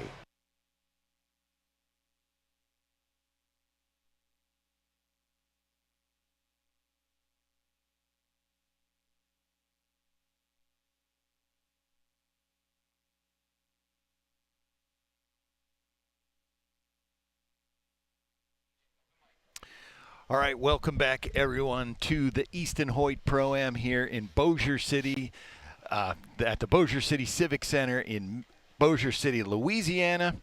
So, Nathan Brooks, right now, we are moving targets. We just shot known distance. Now we're going to go to unknown distance. So we're moving targets, adjusting things around. We're going to bring our women's pro and open pro archers out to judge the targets there. So we got to cover some time. So in the last 2 weeks, I had the chance to sit down and talk to our women's known pro champion from Fort Benning, Tanya Galantine, and Lauren Carver, who finished second place in women's pro in her first shoot down ever. We're going to go talk to those ladies. Nice. One of the things I want to ask and talk about is Denmark and archery, because, I mean, you coming from Denmark, Stefan Hansen, Matthias Fullerton, what in the world is going on over there? What is archery like? And were there a lot of clubs? You know, how did you get involved and what was the path? Martin Dam, the Dams goes there also, Denmark, right? Yeah. Yep. And so Denmark is such a small country for archery too. You know, we're not very many people, but archery is such a tiny, tiny sport. Like you tell someone random in Denmark you go to archery and they're like, what? That's a sport? And you can do that? And so everyone in the sport. It's, smaller than it is in the States, but a lot of the success honestly comes from Danspo, and I've mentioned him a couple times, but Danspo trains the younger kids. And so growing up in archery and like training and how to do it and everything, Danspo was the one to look up to and the one we asked questions. And he taught me how to shoot and how to hold my bow and all those things. So, and he told his story about being on the national team and traveling on the national team, and I thought it sounded like the coolest thing ever. And I was like, okay, this is what I want to do. So I got back from that camp, and every morning my parents would drop me off at the range on their way to work, and then they'd pick me up when they got back home. And so I just spent those 8 hours on the range every day. And at the end of that summer, I made my first international one. What would you do? What do you think you would do if the archery hadn't panned out or hadn't panned out the way that it did? Like before I went to Vegas in 2017 when I won, I had just applied to college. I wanted to be a physical therapist. Right after Vegas, I found out I got in. But because of all of that, I ended up turning it down. But that was my plan, and that was where I would have gone had archery not happened. Yeah. So, wow, it was that close. Yeah. You win Vegas, boom. The story for Tanya turns around. Yep. That's amazing. That's always, Levi has a story like that as well with 3D. That's amazing how that happens. It is. Sometimes I think it's just meant to be. Yeah. Huh. But there's an element of that story, like I talk to a lot of archers and they're waiting for somebody to bring in more money or pay their bills. And whether it's archery or other sports, it's like, no, there's a rite of passage. Like there is. I know Braden loves golf. Like I've talked to guys, they're sleeping in cars, going to tournaments, trying to qualify for. They don't start out making all that money. And No. I love hearing the stories. I had to evaluate, do I want to continue to spend my money to try to make this work? And there is a rite of passage, a sacrifice that no matter what pro sport you're going to be a part of, you hear that in the journey. So, yeah. Well, yeah, I was working 2 jobs, 12-hour days, and shooting on the side too. So it's paying for all my archery equipment, all of those things. So you really do have to. How long were you doing that? The 2 jobs? 2 jobs I did for a year, I think, before I was like, no, it's too much. Yeah. And then I kept one of them while I shot on the side too. Were you seeing enough in there during that time that you were like, okay, this is still doable. I'm still on the path. Or I'm sure there were times where you're like, forget it.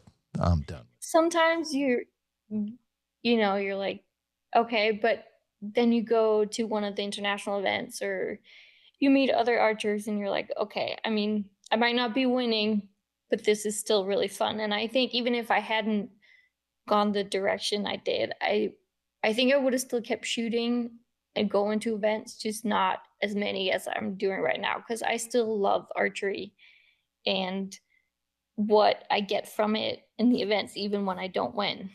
One of the best feelings in the world is to win like one of these big events, and that's why we'll keep doing it. And I don't think any one of us wants to stop. It's not like we win Vegas or Reading and we're like, okay, I'm done now. Then we're like, okay, well, how do I win it again next year? I've known both sides of the game. My mom used to shoot pro, so when I grew up, I always judged with her.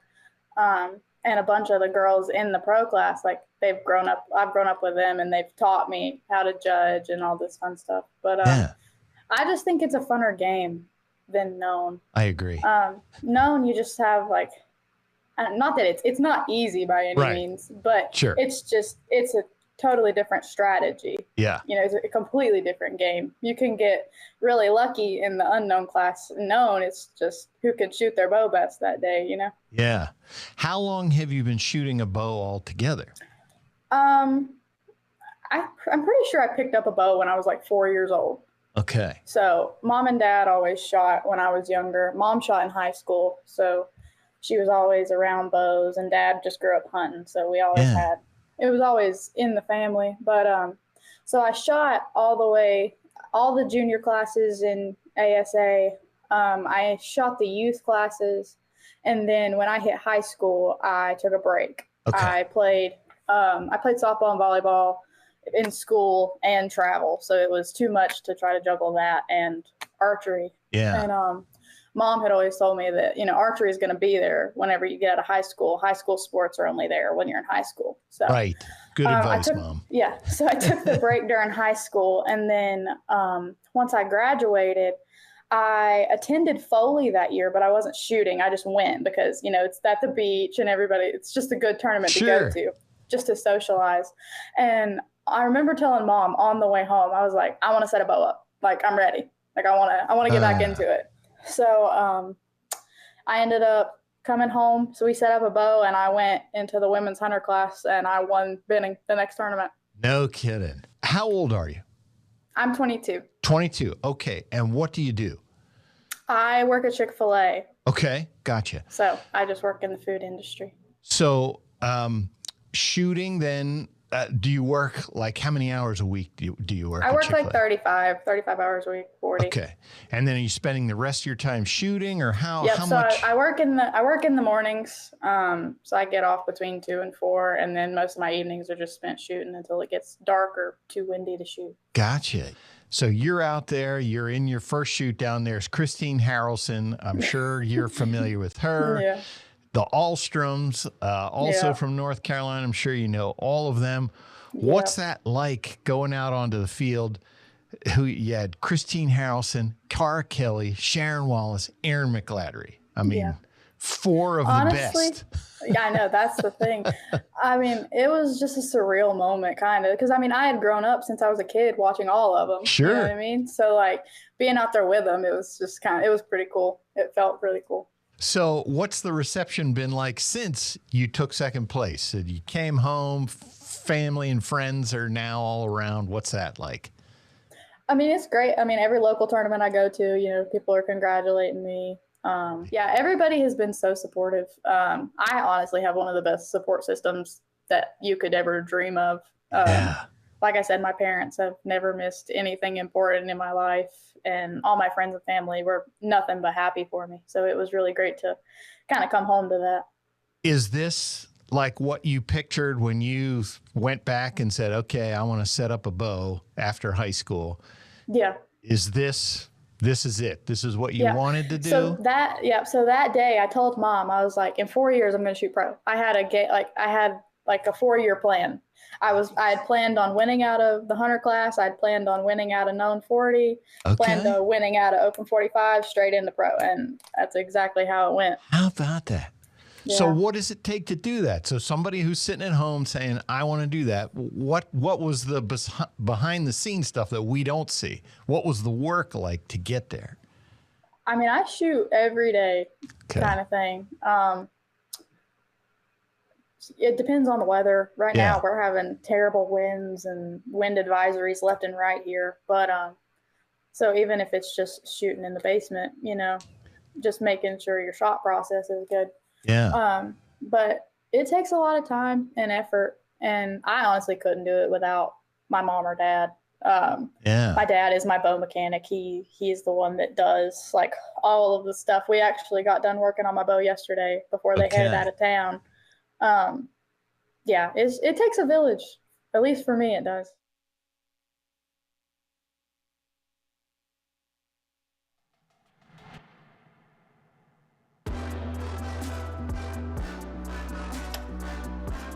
So obviously here for the shoot down, we end up coming out of a woody, good thick hardwood, hilly terrain, beautiful woods to endorse, which obviously poses its challenges in and of itself. So.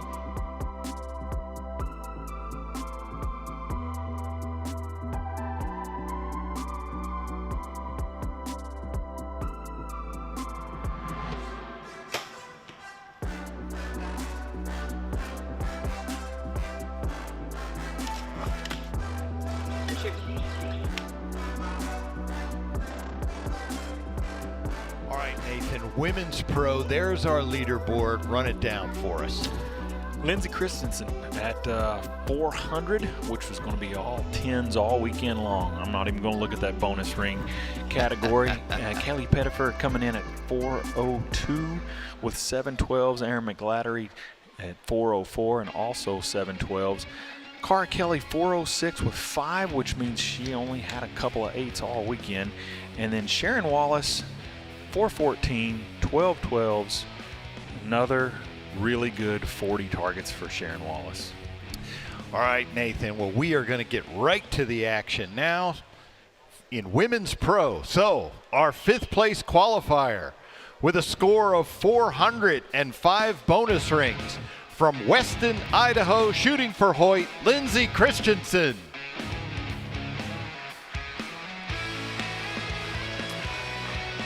And our number 4 qualifier with a score of 402 and 7 bonus rings from Dublin, Georgia, shooting for Matthews, Kaylee Pettifer.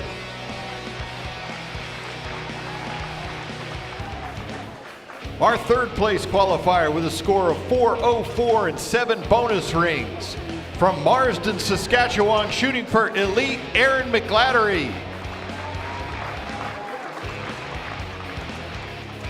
Our number 2 qualifier with a score of 406 and 5 bonus rings from Lapeer, Michigan, shooting for Matthews, Cara Kelly. And our number 1 qualifier with a score of 414 and 12 bonus rings from Townville, South Carolina, shooting for Matthews, Sharon Wallace.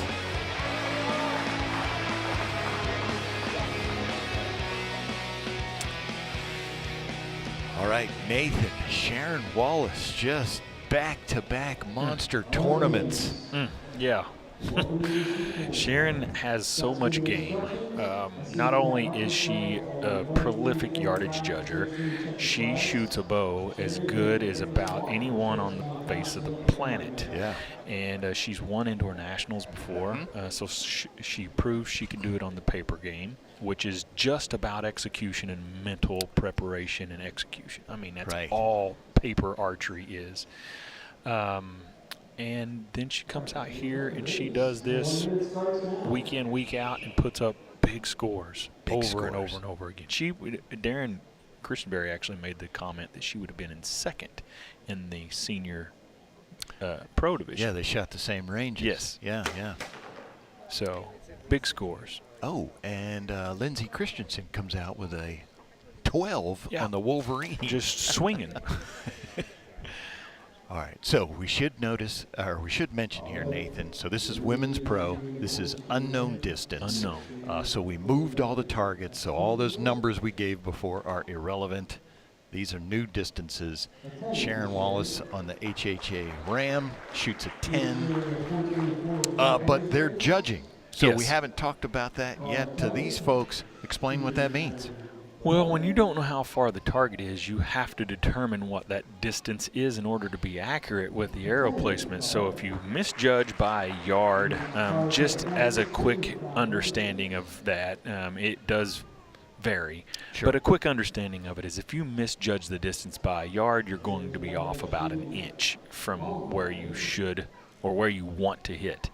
So 2 yards, 2 inches, 3 yards, 3 inches. It just keeps adding up. And obviously, the further you go, well, that's a good shot right there. Yeah. The further you go, the worse that gets, the farther that gets per yard. So they have to be very accurate. They're shooting at a speed of around 280 feet per second. So that they bumped it up this year to 290. So the ladies are This is the first 290. year. Okay. Now, but probably a lot of them are not. Right. Probably can't get that speed. Yeah, But yeah. So 280, 290 is going to be their speeds, and typically they're shooting around a 300 grain arrow or so. So we can get in the weeds with that all day long, but what it equates to is these ladies have to find what they shoot best. Accuracy is first, and then everything else comes after that. So they're just looking, and as Cara mentioned earlier in the opener, they were in the woods where you have trees to Right. judge. Now we're in look here at that. on a flat, white floor. Yeah, perfect shot of that was when the camera view just came in above them, and you see there's absolutely nothing between them and the target. Now, when I'm in these situations, it always thrilled me when I would see like a ficus tree or something out here on the floor that would kind of give you some depth. But they don't have that, so they're just doing their best. So there's Kaylee Pettifer, yeah. She was the winner of our first tournament in Foley, and she just got herself a 12. If she called on that the upper, Wolverine, and I think she did, yeah. Ooh, a little high on the ram, looks like, for Lindsay. That's Lindsay Christensen, the HHA ram down there. There's a look at Lindsay. Weston, Idaho. She hunts all over the world. Yep. Does Lindsay Christensen? Yes, she does. Stayed in the 10. All right, so got it. It was a little tall, but hey, that's just as good as barely out of the 12. It's still 10 points. Yeah. Sharon gets the 12. Look at that. So again, like we talked last time, leader, I mean, she had a fairly healthy lead. If she keeps adding to it, it's going to be hard to do anything to catch her. Right, yeah, and they don't know the distance. So hitting 14 rings is really difficult for them because they don't know how far these targets are, and it's such a risk to shoot at 14s when you don't know how far it is. Yeah, like you said, an inch, at 40 yards. 14, that's going to put you pretty close to out of it. Well, if you shoot high, you're a 5. Yeah. That's a 9-point swing. That's a lot of points. That was a 10 for Aaron McGlattery. And coming up here on this Wolverine, that looks good. I think we saw that a second ago. It's Kaylee's arrow. Oh yeah, yeah. She smashed it. So she's going to make a little move there. You got to think the real battle here, Nathan, is for second and third. We don't expect Sharon to do anything, just maintain, shoot center 10. But look at those 2 to 5. Right. That's a lot tighter. Yeah, 4 points separating second and fifth place. And like you said, Barn Sharon doing something tragic. Yeah. It is a battle for second and third. And that gal right there is going to be a handful out here because she typically lays it on the line, and she'll shoot at 14s. She's not scared to do that. No. There she is. Marsden, Saskatchewan. Look up the definition of middle of nowhere, and you'll see it. Just to the right is a 10. Just to the right of the lower 12. Cara is a 3D machine. Yep. She did not call upper on the bedded buck. Cara. No, I was going to say she typically doesn't call uppers. She's usually a lower 12 shooter. You can tell the people that have been doing this a really long time because most of those people shoot lowers all the time. Most of them, not all, but that was an 8 for Kaylee on the ram. Coming over to Lindsay, she's just hunting 14s now. I was going to say that's somebody shooting at the 14. Looks a little high. Going to be 5 points worth there. Come over to Sharon on the Coyote is the longest target. She did not call upper. We should mention that this is a 50-yard max class. A little bit of wiggle room, and she started playing the upper game. I bet she's kicking herself a little bit for not calling upper there. You know what? She's got a 10-point lead. She probably's not kicking too hard. Yeah, exactly. She's probably just hunting 10 rings. She's probably like, yeah, I'm okay. I'm good. Yeah. Come around to Cara with a 10. A bow doodle bedded buck. You know, I love that they brought that target back.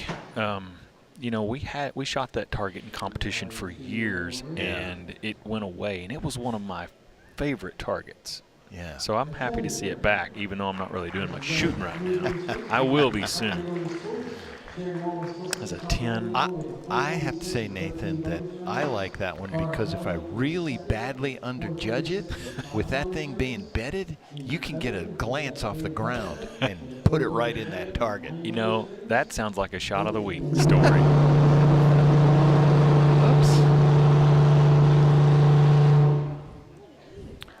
Sorry. Must have had a train come through. We're right next to the train tracks, folks. All right, so here we go. Yeah, I believe we're at round 4 now. Sharon maintains that 10-point lead. And remember, folks, after 5, anyone within 10 gets to shoot the 6th and final arrow. If no one is within 10, the leader is our winner. Right now, it would just be Cara. Sharon does not have her flag up for the upper, so she's shooting at the lower on this bedded buck.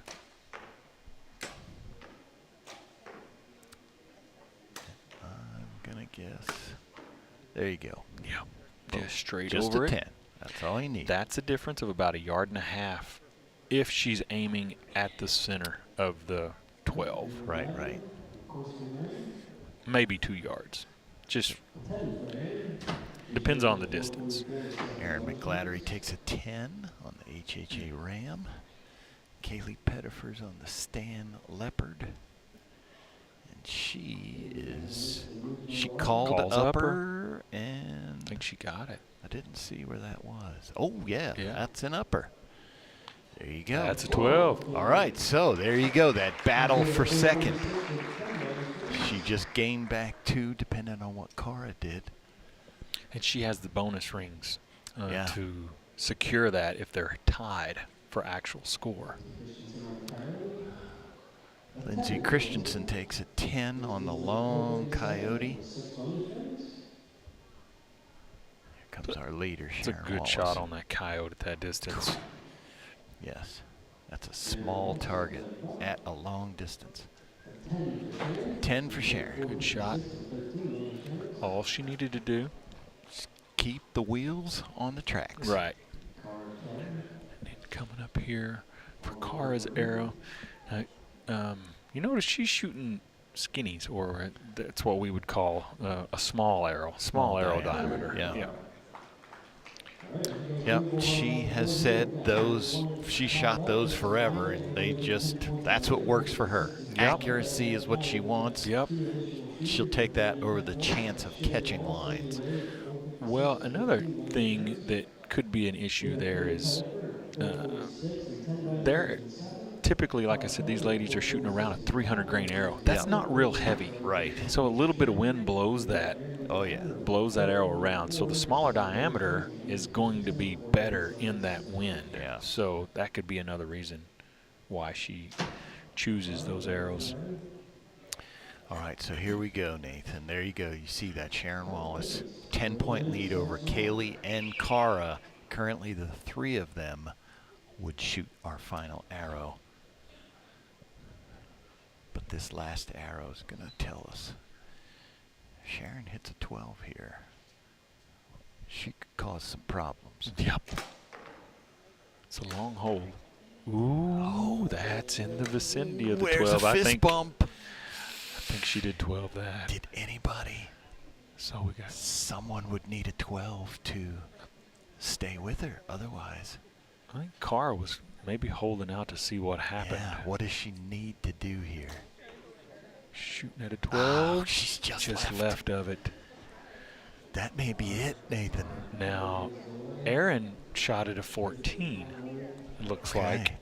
I can't tell if she got it. She is in the vicinity, but. Okay, 10 for Cara, 456. Next up is Erin. This is the big arrow. Yeah. Oh boy, Nathan. That's right there. Can't tell. Wow. So close. Scott Barrett shuffling the cards. 10. What? Ah, she just missed it. Whoa. Whoops, I was going to say, that's not right. 8. Sorry. He tried to give her a couple points there. Hey, scoring changed for the Shuffle ASA, the wrong baby. card. So, yeah, PJ, we saw where this other arrow hit for Erin. 12.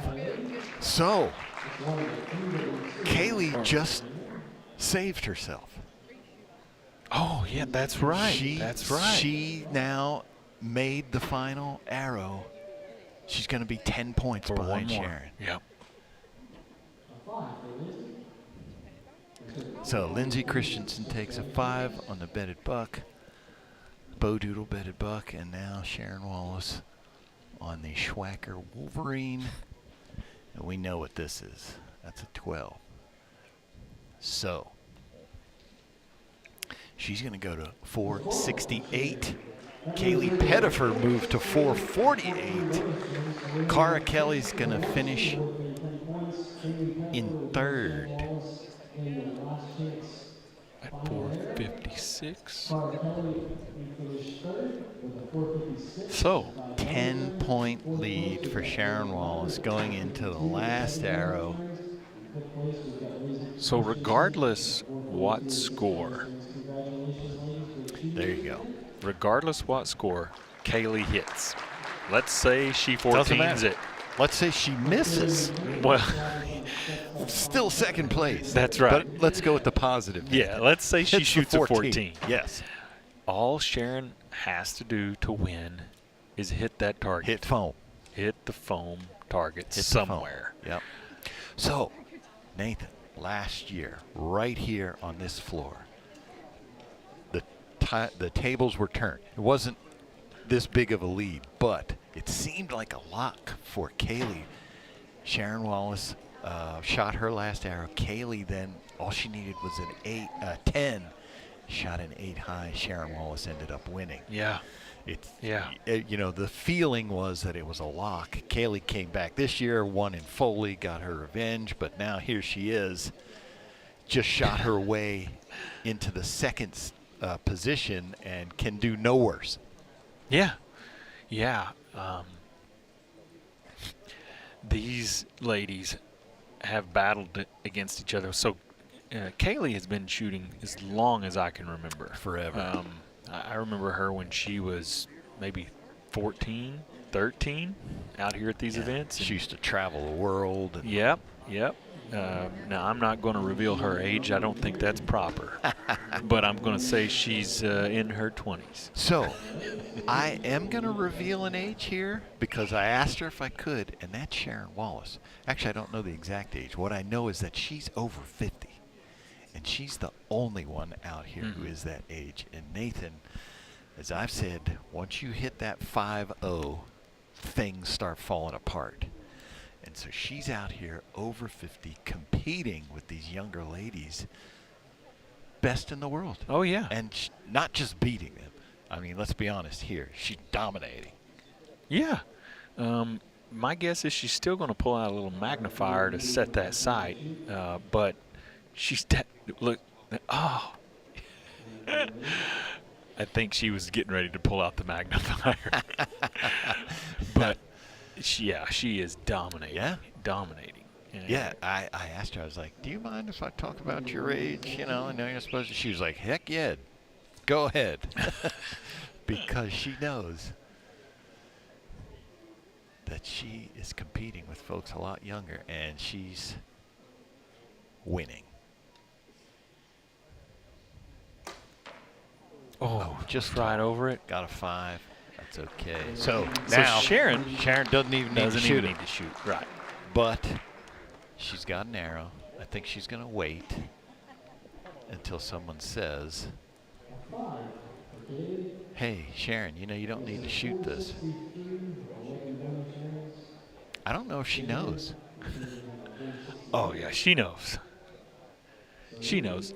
She's waiting for directions from Josh because Josh is pitching something to her. He's selling her something. Here we go.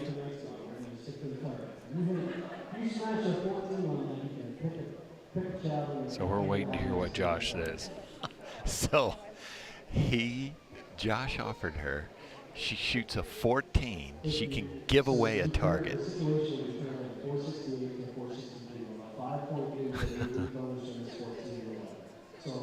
So the win is already in the bag. It's in. Sharon She Wallace doesn't need to is shoot your it. champion. She doesn't need to shoot it.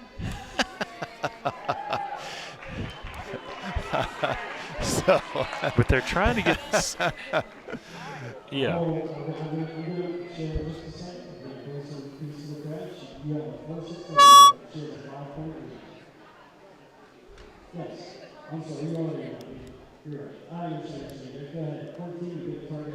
You missed the target, you still win.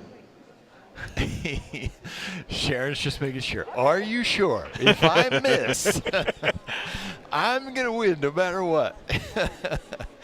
Game over. Yes. Game over, Sharon. She wants to be sure. So, yeah. She hits a 14. She's going to give away the target to a kid in the audience. But she's double checking. Here she goes. I have a feeling they may let her give away the target anyway. Yeah, but she doesn't need to know that. No. Get it. Oh, just right. Just right. Good effort. Good effort. Yep. There you go. He did tell her she can give it away anyway. I knew he'd do that. Yeah. You can't announce that to the audience and then say, oh, well, no target given away. But congratulations, Sharon Wallace. Back-to-back wins.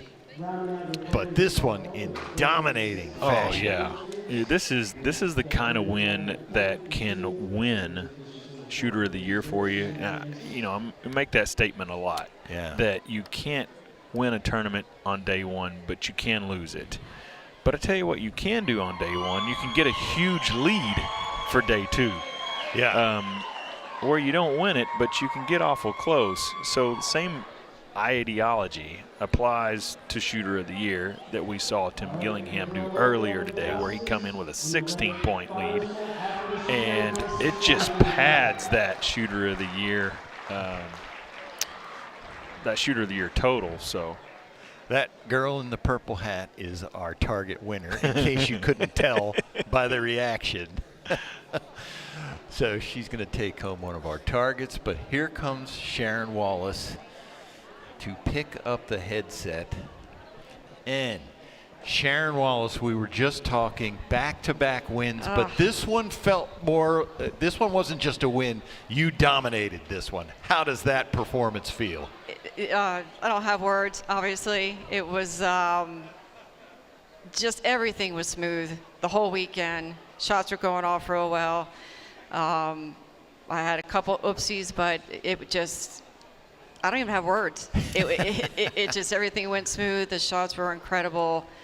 All my sponsors, Matthews, and of course the band, that's all, another thing that's been really, really helping me with my shooting. I've been shooting these crazy scores now, and I just have so much confidence, and you got to with these women, because these women just, they're hungry.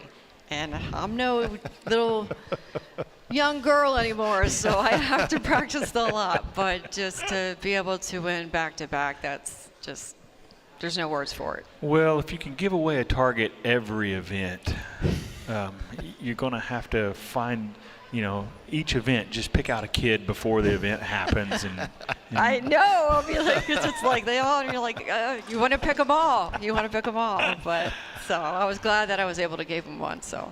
Awesome shooting on the weekend, Sharon. Thank you Just so much. amazing. Congratulations, Sharon. Easton Hoyt Pro-Am champ in Women's Pro.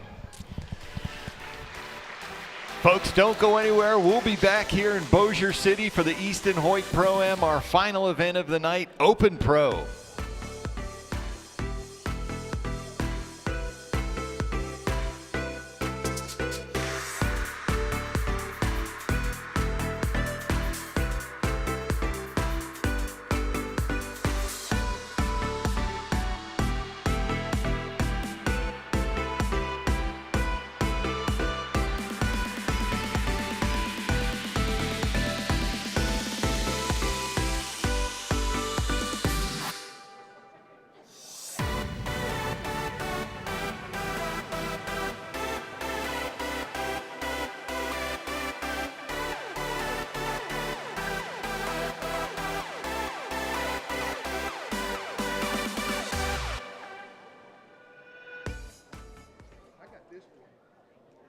In my Louisiana, sunrise means fresh seafood on the table.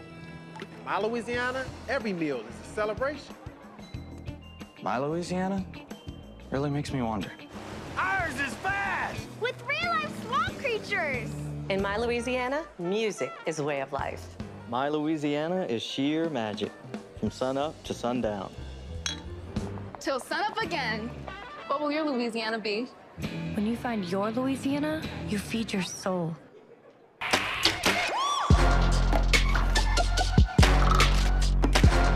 Oh, what a shot. He got it. Unbelievable. So Kyle needs an 8 to win. 8 to win. Oh, he went right at it. Better 10, done. This guy is unreal. That's it. And he got it. Never played safe Gillingham.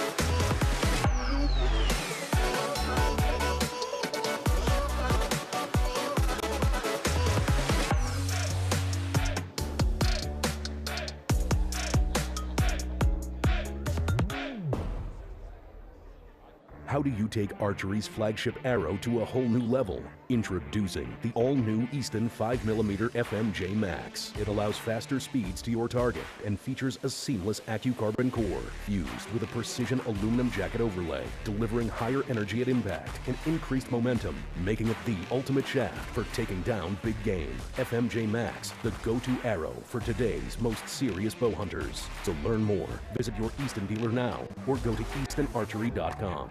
Power, penetration, and higher velocity combine to make the new Easton 5.0, an ultra-lightweight, micro-diameter hunting shaft, perfect for bow hunters, engineered on a brand new 5mm AccuCarbon platform.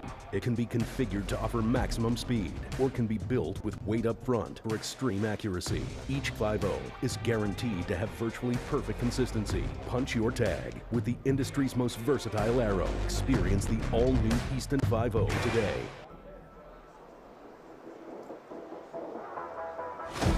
This bow's packed with new features and technology. Next in the evolution of carbon bows. I like it, dude. Shooting IBO speeds of up to 340 feet per second.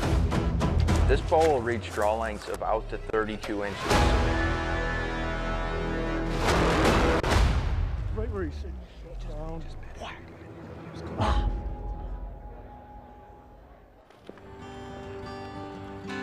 So this bow here is a really good bow to get started. What do you think? I like it.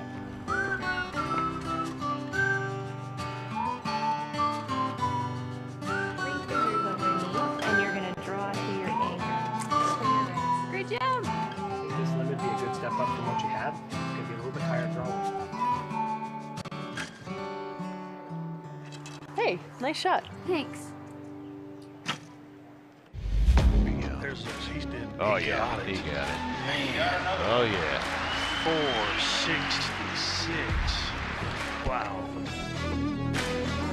That's pretty good. That's why people call him the GOAT right there.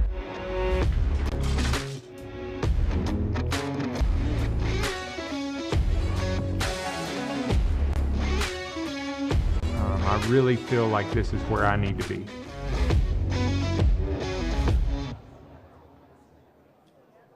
Ryan Jeffries, Mr. Ryan Reed, Chris Hacker, Alan Connor, Benny Barger, and your number 1 qualifier from Voorheesville, New York, Jacob Sluzard. I thought I could hang with these guys, and I wanted to prove that, but winning after 5 tournaments it's a lot.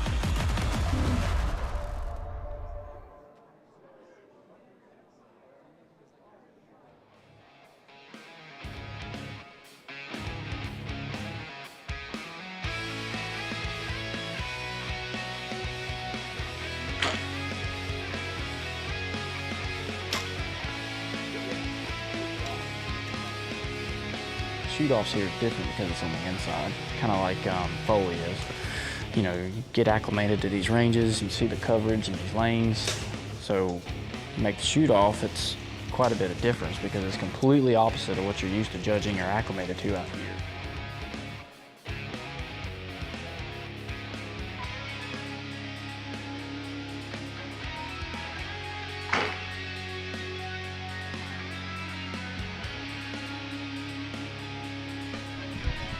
All right, welcome back everyone to the Bossier City Civic Center Easton Hoyt Pro-Am here in Bossier City, Louisiana. Open Pro, Nathan Brooks, there's our leaderboard. Run it down for us. Michael Huff coming in 5th place at 414, tied with Cody Barnett, also in 4th place. So 3 points more. We got Joey Hirschberger at 417, Jacob Sluzar in 2nd at 418, and the top of the heap is Michael Evans at 422 with a 4-point lead. Nathan, I expect to see some movement in this division, but before we get to the action, we're going to go back to Fort Benning, see how Open Pro finished up there.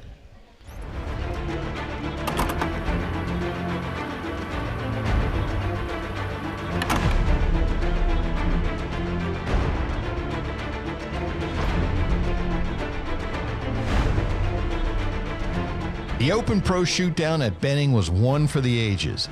Braden Jones only made it into the finals by winning a 1-arrow shoot-off against Michael Evans to take the 5th and final seed.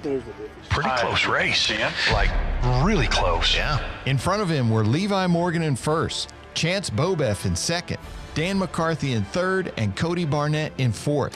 He went for it. And there he goes, shooting a 12.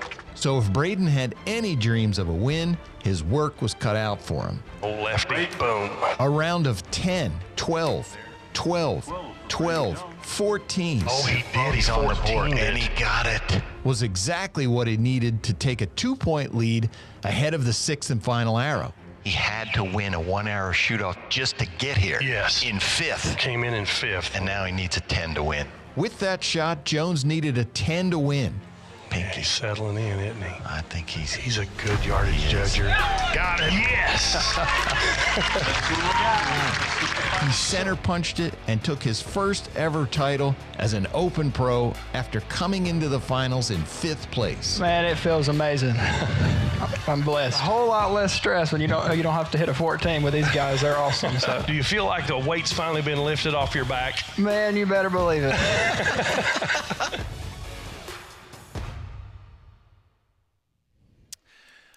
All right, our final division of the night, Open Pro.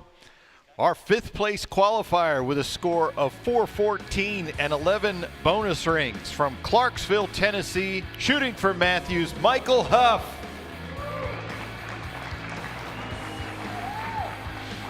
Our number 4 qualifier with a score of 414 and 12 bonus rings from Salem, Arkansas, shooting for Hoyt, Cody Barnett. And our number 3 qualifier with a score of 417 and 13 bonus rings from Apple Creek, Ohio, shooting for Joey's Bowstrings, Joseph Hirschberger. Our number 2 qualifier with a score of 418 and 10 bonus rings. From Voorheesville, New York, shooting for Darton, Jacob Slusars. And our number 1 qualifier with a score of 422 and 14 bonus rings. From Paris, Kentucky, shooting for Elite, Michael Evans.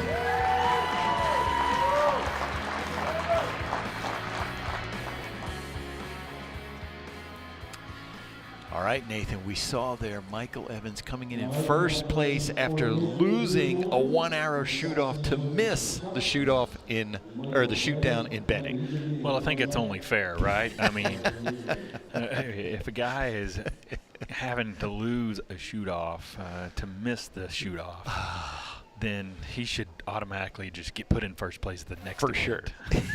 Karma, that's the only way to make that right. Well, Michael's an awesome shooter, obviously. He's been having a good year. Yes, he has. He was right there, second place shooter of the year coming into this tournament. I believe this vaulted him into contention for first. He's been having a good year. Oh, yeah, he shoots a strong shot, really good yardage judger. And so, I mean, I expect him to be around all year long. Yeah. There's Michael Huff, our 5th seed. He is shooting at the Wolverine, the Schwacker Wolverine. But we'll go over to the first target, Michael Evans on the HHA Ram.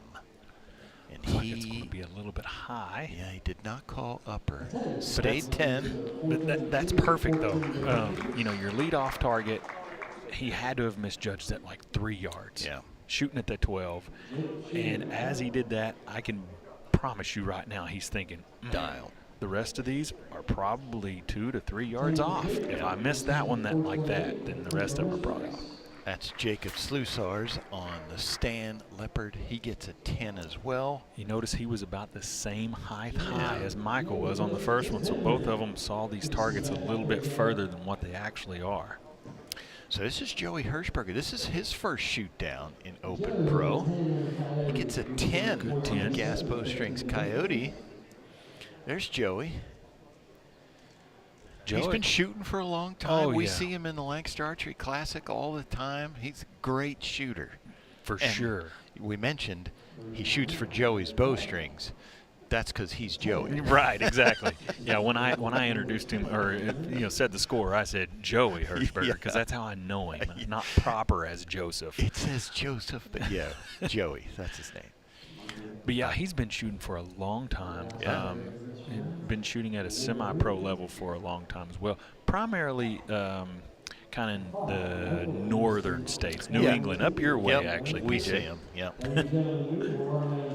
5 for Michael Huff there on that. Yeah, I don't know if that. I mean, his height was perfect on the lower 12. He just went way left. I don't know if maybe something is affecting his vision in here, or I don't know. Yeah, just left. Yeah. Yeah, so Michael Evans maintains his 4-point lead over Jacob Slusars. So that's Joey Hirschberger. That with Jacob in that position, he's an assassin. He is, yes. So I wouldn't feel comfortable at all if I was Michael, because Jacob will probably 14 one of these targets and even this thing up just lickety split. Yeah. So you got to be aggressive here for Michael to maintain his lead. Jacob was shooting the longest target there. There's Joey. Center 10. Michael Evans is on the Leopard there. And we're checking. Michael Huff on a long hold there. Oh, there we go. Yeah. All right. Michael Huff. Well, whatever he did wrong on the first one, he fixed totally redeemed himself on this one. He got it right. There's a 12. There we go. Michael's wife, Laura, shoots in the women's pro division. Michael Evans here on this Stan Leopard. Yeah. Oh, he did shoot at the upper. He did call upper, yeah. Oh, looks just a hair I think that's a 10. Yep.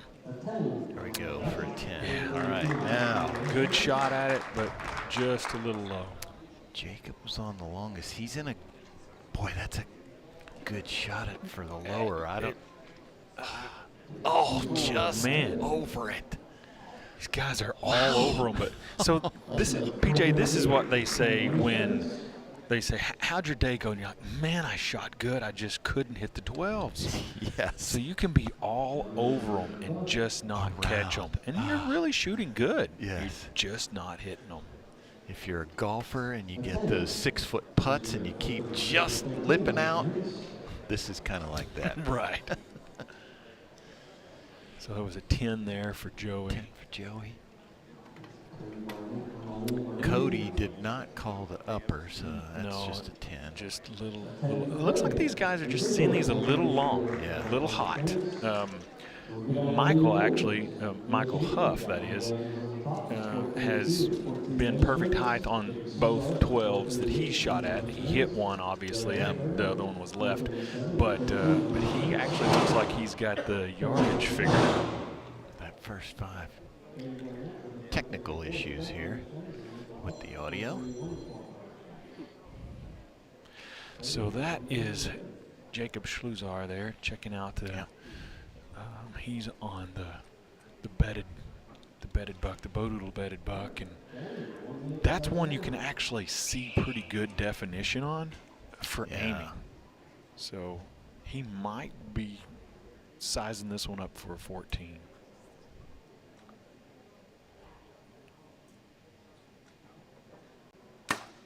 No, just run at the 12, just over it. Cody Barnett has shot really good this year. Yeah, he's been having a good year. A little long Second on the shoot hole down. there. Center 10. Good shot, though. Michael Huff on the leopard. And, oh boy, that one looked left again. Yeah. He's seeing something. Yeah, something strange. That's almost like you're he's shooting right-handed. It's almost like his left eye is taking over. We got a 10 for Cody Barnett. Yeah, Michael Huff. Something's going on there. 10 for Cody, so that will put him at a 444. 5 for Michael. 5, yeah.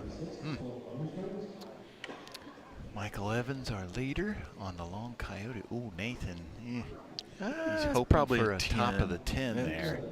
Well, it looks like naked eye to me, but maybe a little bit high. I think that might be just. Yeah. Oh, wait. He got it. Yeah. Okay. Let's say usually if you keep it in the plug, you got a real good shot with decent size arrow, and I know he's shooting at least a 25 diameter. So. He's saying, all right, I'll take that. I didn't need that heart attack there. So Jacob just a little high still. He's going to have to figure out how to take that extra yardage off. Yeah. He's getting close. Yes. Just got to get it down in there. Joey on the Schwacker Wolverine takes a 10. Okay. Joey's going to swing around to our number 1 target. Everybody else is going to move to the right. We're going to go into it's going to be round 4. There we go. There you see it. Michael Evans maintaining that 4-point lead. Yep. Michael's never won in the Open Pro class. So this would be his first win. So he's got a bedded buck and a Wolverine, but we're not going to talk about the Wolverine yet because he's on the bedded buck. Yeah. And so, like I said before, I really like that bedded buck for an aggressive play. Not that Michael Evans needs it. He's in the lead, but to hit a 12, it's there too. Oh, Jacob. Look at that. Just, I don't know if it's going to catch the top of the 12 or not. It's so close. Michael Evans is going to be happy if he gets a 10 out of that, which I think he did. Yeah, I'd say that's a 10. But, yeah, Jacob's running out of targets to catch up. And he's all over it. I mean, he really is. He's all over. He just needs an extra yard off the sight. Less 1 yard. Joey on the ram. There you go. He gets a 12. All right. Good looking shot. Bonus ring. Good looking shot from Joey. Cody Barnett. Looks like he might have gone 14. He was 14 hunting for sure. Probably just a little bit light on the yardage. Yep. That's an 8. Just under. Yep. Come over to Michael Huff on the Coyote. I think he's just right of the lower. Looks like that. Yeah. Naked eye from this distance. And 10. Okay. We're a pretty good ways away from it. Yeah, a little high. All right, Michael Evans on this one again is saying, "Phew, it stayed in there." Yeah.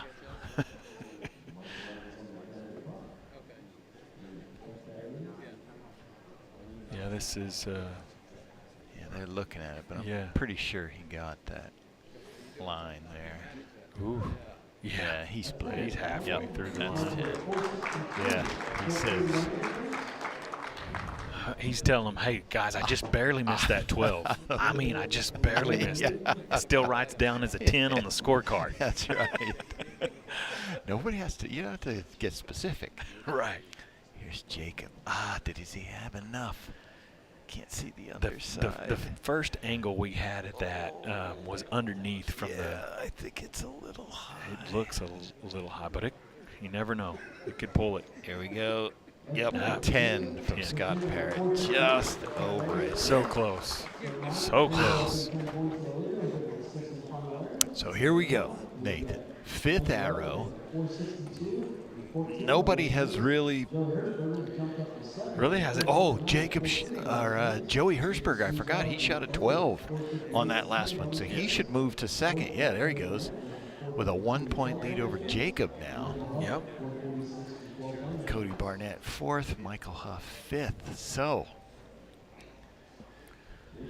right now we only have 4 of the 5 that will actually be in a final arrow if we don't see any changes in the progression here as far as the score goes. Yeah, this is arrow number 5. Jacob and Joey come to full draw. Michael Evans, I heard yup. Michael just shot a 12. He just got a 12. All right. Somebody came shot at at the right time. 14 is Jacob Slusar's. He got it. He got it. And Joey, I can't see his arrow. It looks like high. A little high. I think Joey was a little high on the leopard. But here we go to Jacob Slusar's.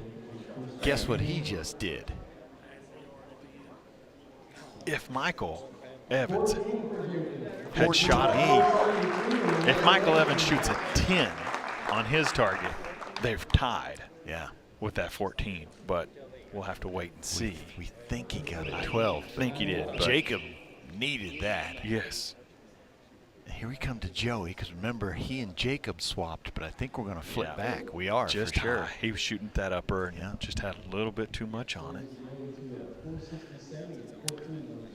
So, Cody Barnett, he went 1400. Yeah, I think he's on the long coyote. He's close. He's really close. Just under it. Oh, yeah. Probably just out. He gets an 8. But that was a good play. Run at it. Yeah. For sure. 8 for Cody. He was a good ways away from 3rd place, which is podium. And as we've talked about already, I mean, you're at that point you're podium hunting. Yeah. So he needed that. Thousands of dollars at stake here for the podium. This is Michael Huff over the 14 for a 5. And we're going to come around to our leader, Michael Evans, and I think he got one when he needed it the most. Yeah, I think so too. Good looking shot there. Bam. Michael. Yeah. He knew. Yep. Here we go. Scott Parrott's bending down there, but we already know it. Yep. Here we go. 12. That's a 12. There we go. Yeah. To save a 2-point lead going into this Exactly. last one. But look, ain't nothing safe yet. Nothing. Yeah, as they say, it ain't over till the fat lady sings. Well, she is warming up, but Jacob it still ain't over. He's proven in these Yeah. shootdowns that he can make those big shots when he needs them. That's right. And there he is, 2 points back. Nathan, are you feeling more comfortable as Jacob or Michael ahead of this last round? You know, right now you feel pretty good as Michael, but that all changes when Jacob's arrow hits the target. Yeah, that's right. We need to see what he does. Oh, really though, I mean, in all honesty, being in this position before, knowing how that feels, I remember McCarthy behind me at the Classic in 2016, and I thought, okay, you're going to have to 14 this last one because he's going to 14. Yeah, yeah. And I was playing it through my head as they're shooting their arrows because Levi had to shoot. Levi 14'd it, then Danny's up, and I was just like, you know, running the visual through my head, what this has to look like, what it feels like, the confidence you have to have, and just, you know, basically playing it out so I could see myself doing it and then performing. Yeah. And when his bow fired and I didn't hear the crowd go, yeah, I thought, let me look at this. And it was just off the 12, and I thought, wow, a 10 to win, I can do this. So you talking about that emotion that you were talking. You said, okay, how do you feel? Do you feel better as Jacob, or do you feel better as Michael? Well, you obviously feel better as Michael, but at the same time, you don't feel better until you know what you have to do. Yeah. Man. Yeah, but it's so fun, PJ. Fun. I'd be throwing up right now. No, fun. You have to understand how fun it is. These guys do this. They get a paycheck for it. Yeah, yeah. But they do it because it is exhilarating. Yeah. It is fun, and you're always excited. You prepare all week, all month, all year after year for this moment right now. Yeah. And so you gotta really relish in it too, because you never know when the last time you're going to get to do that is. That's right. So when I was younger, I thought, there's always another one. Always going to be the another. The older I got, the more I'm like, you know what? You better start paying attention to how this is and how this feels, and really remember it and relish it, because it can go away really fast. So Michael Huff's going to finish in 5th, Cody Barnett in 4th, Joey Hirschberger up for our last chance archery, last chance arrow. They got a minute to judge it. He's up first. He can do no worse than 3rd. He's on the podium. You see that right arm that's holding that bow and those scars on it? Yeah, yeah. He had a horrible accident, and to come back to be able to even shoot a bow is miraculous. Let alone at this level. Yeah, to be able to do it at this level is super impressive. His first shoot down, and here he is on the podium. Congrats to him, however this turns out. Oh, just missed it. Oh, man, that's close. That's so close. Off. Now, he scared it. We got to say this again. They don't know how far these targets are. He just got 1 minute. They had to walk. He had to walk up there, judge that distance, set his sight, and then hit it. Yeah. It's impressive to do it with a rangefinder when you know how far it is. Yeah. It's way more impressive when you don't have a clue how far it is, and to be able to still do it. And to do it like that. All right. So here's Jacob. He just hits the target, and he has 2nd locked up. So 14. That's why not? Yeah, for sure. He just hit it.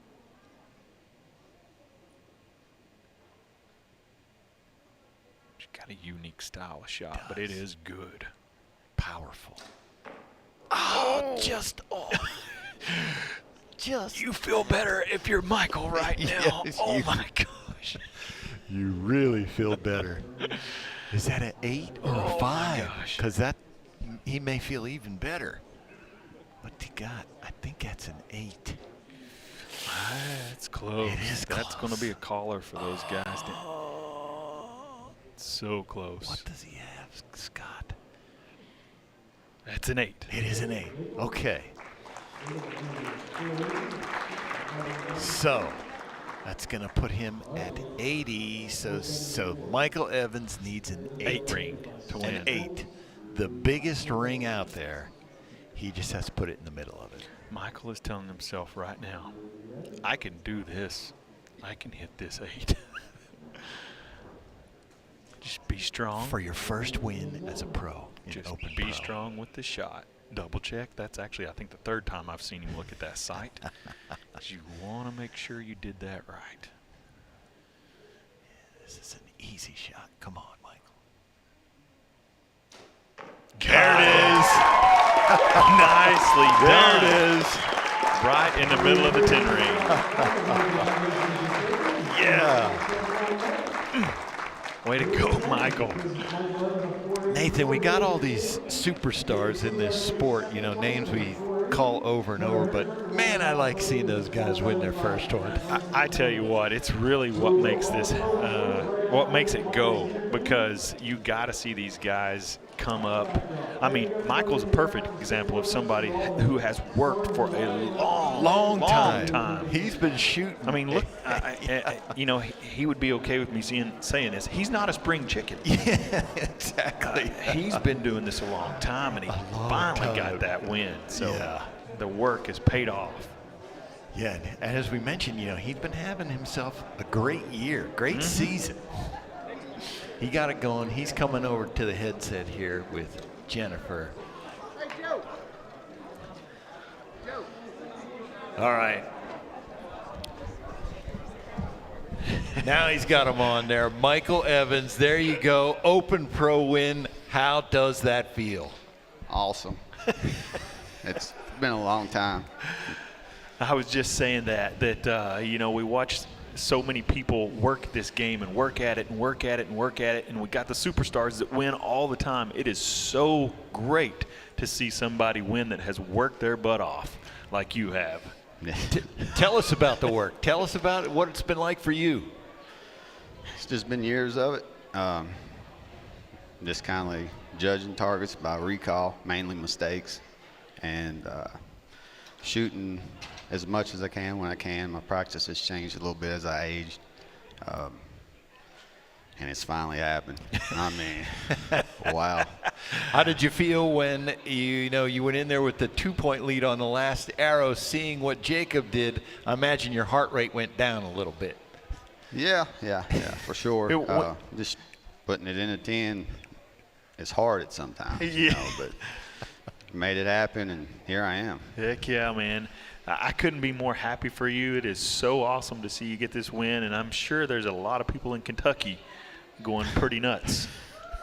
They absolutely are. I got a huge group of people that support me and done it for years, and I got down for the last couple years, and I'm changed some things. It's all working. You're back, baby. Michael Evans, congratulations, Open Pro champ here at the Easton Hoyt Pro-Am.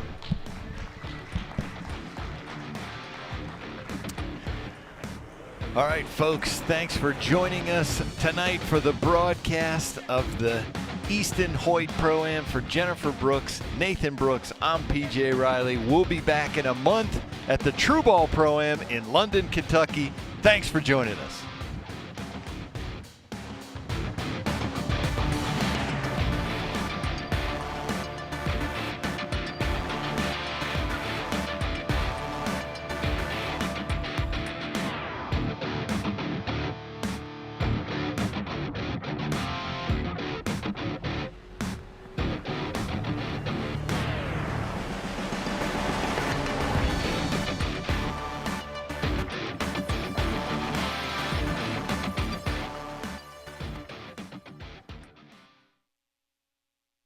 most trusted name in releases, Scott Archery has been proudly made in America for over 40 years. High-quality materials, target-inspired design, and tight tolerances allows you to release with confidence with Scott Archery.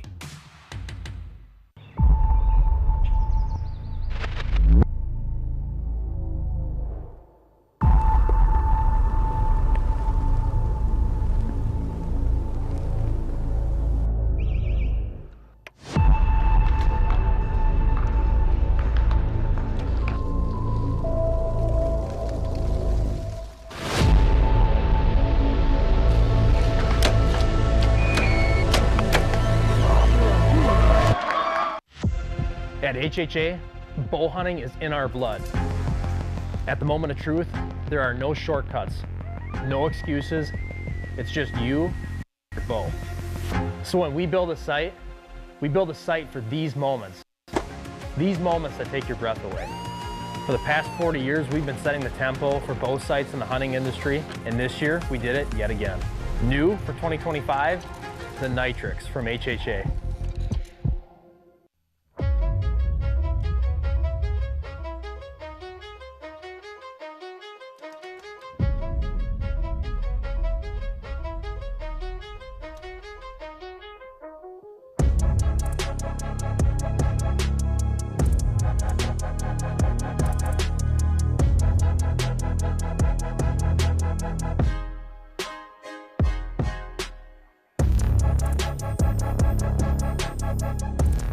As the most trusted name in releases, Scott Archery has been proudly made in America for over 40 years. High-quality materials, target-inspired design, and tight tolerances allows you to release with confidence with Scott Archery.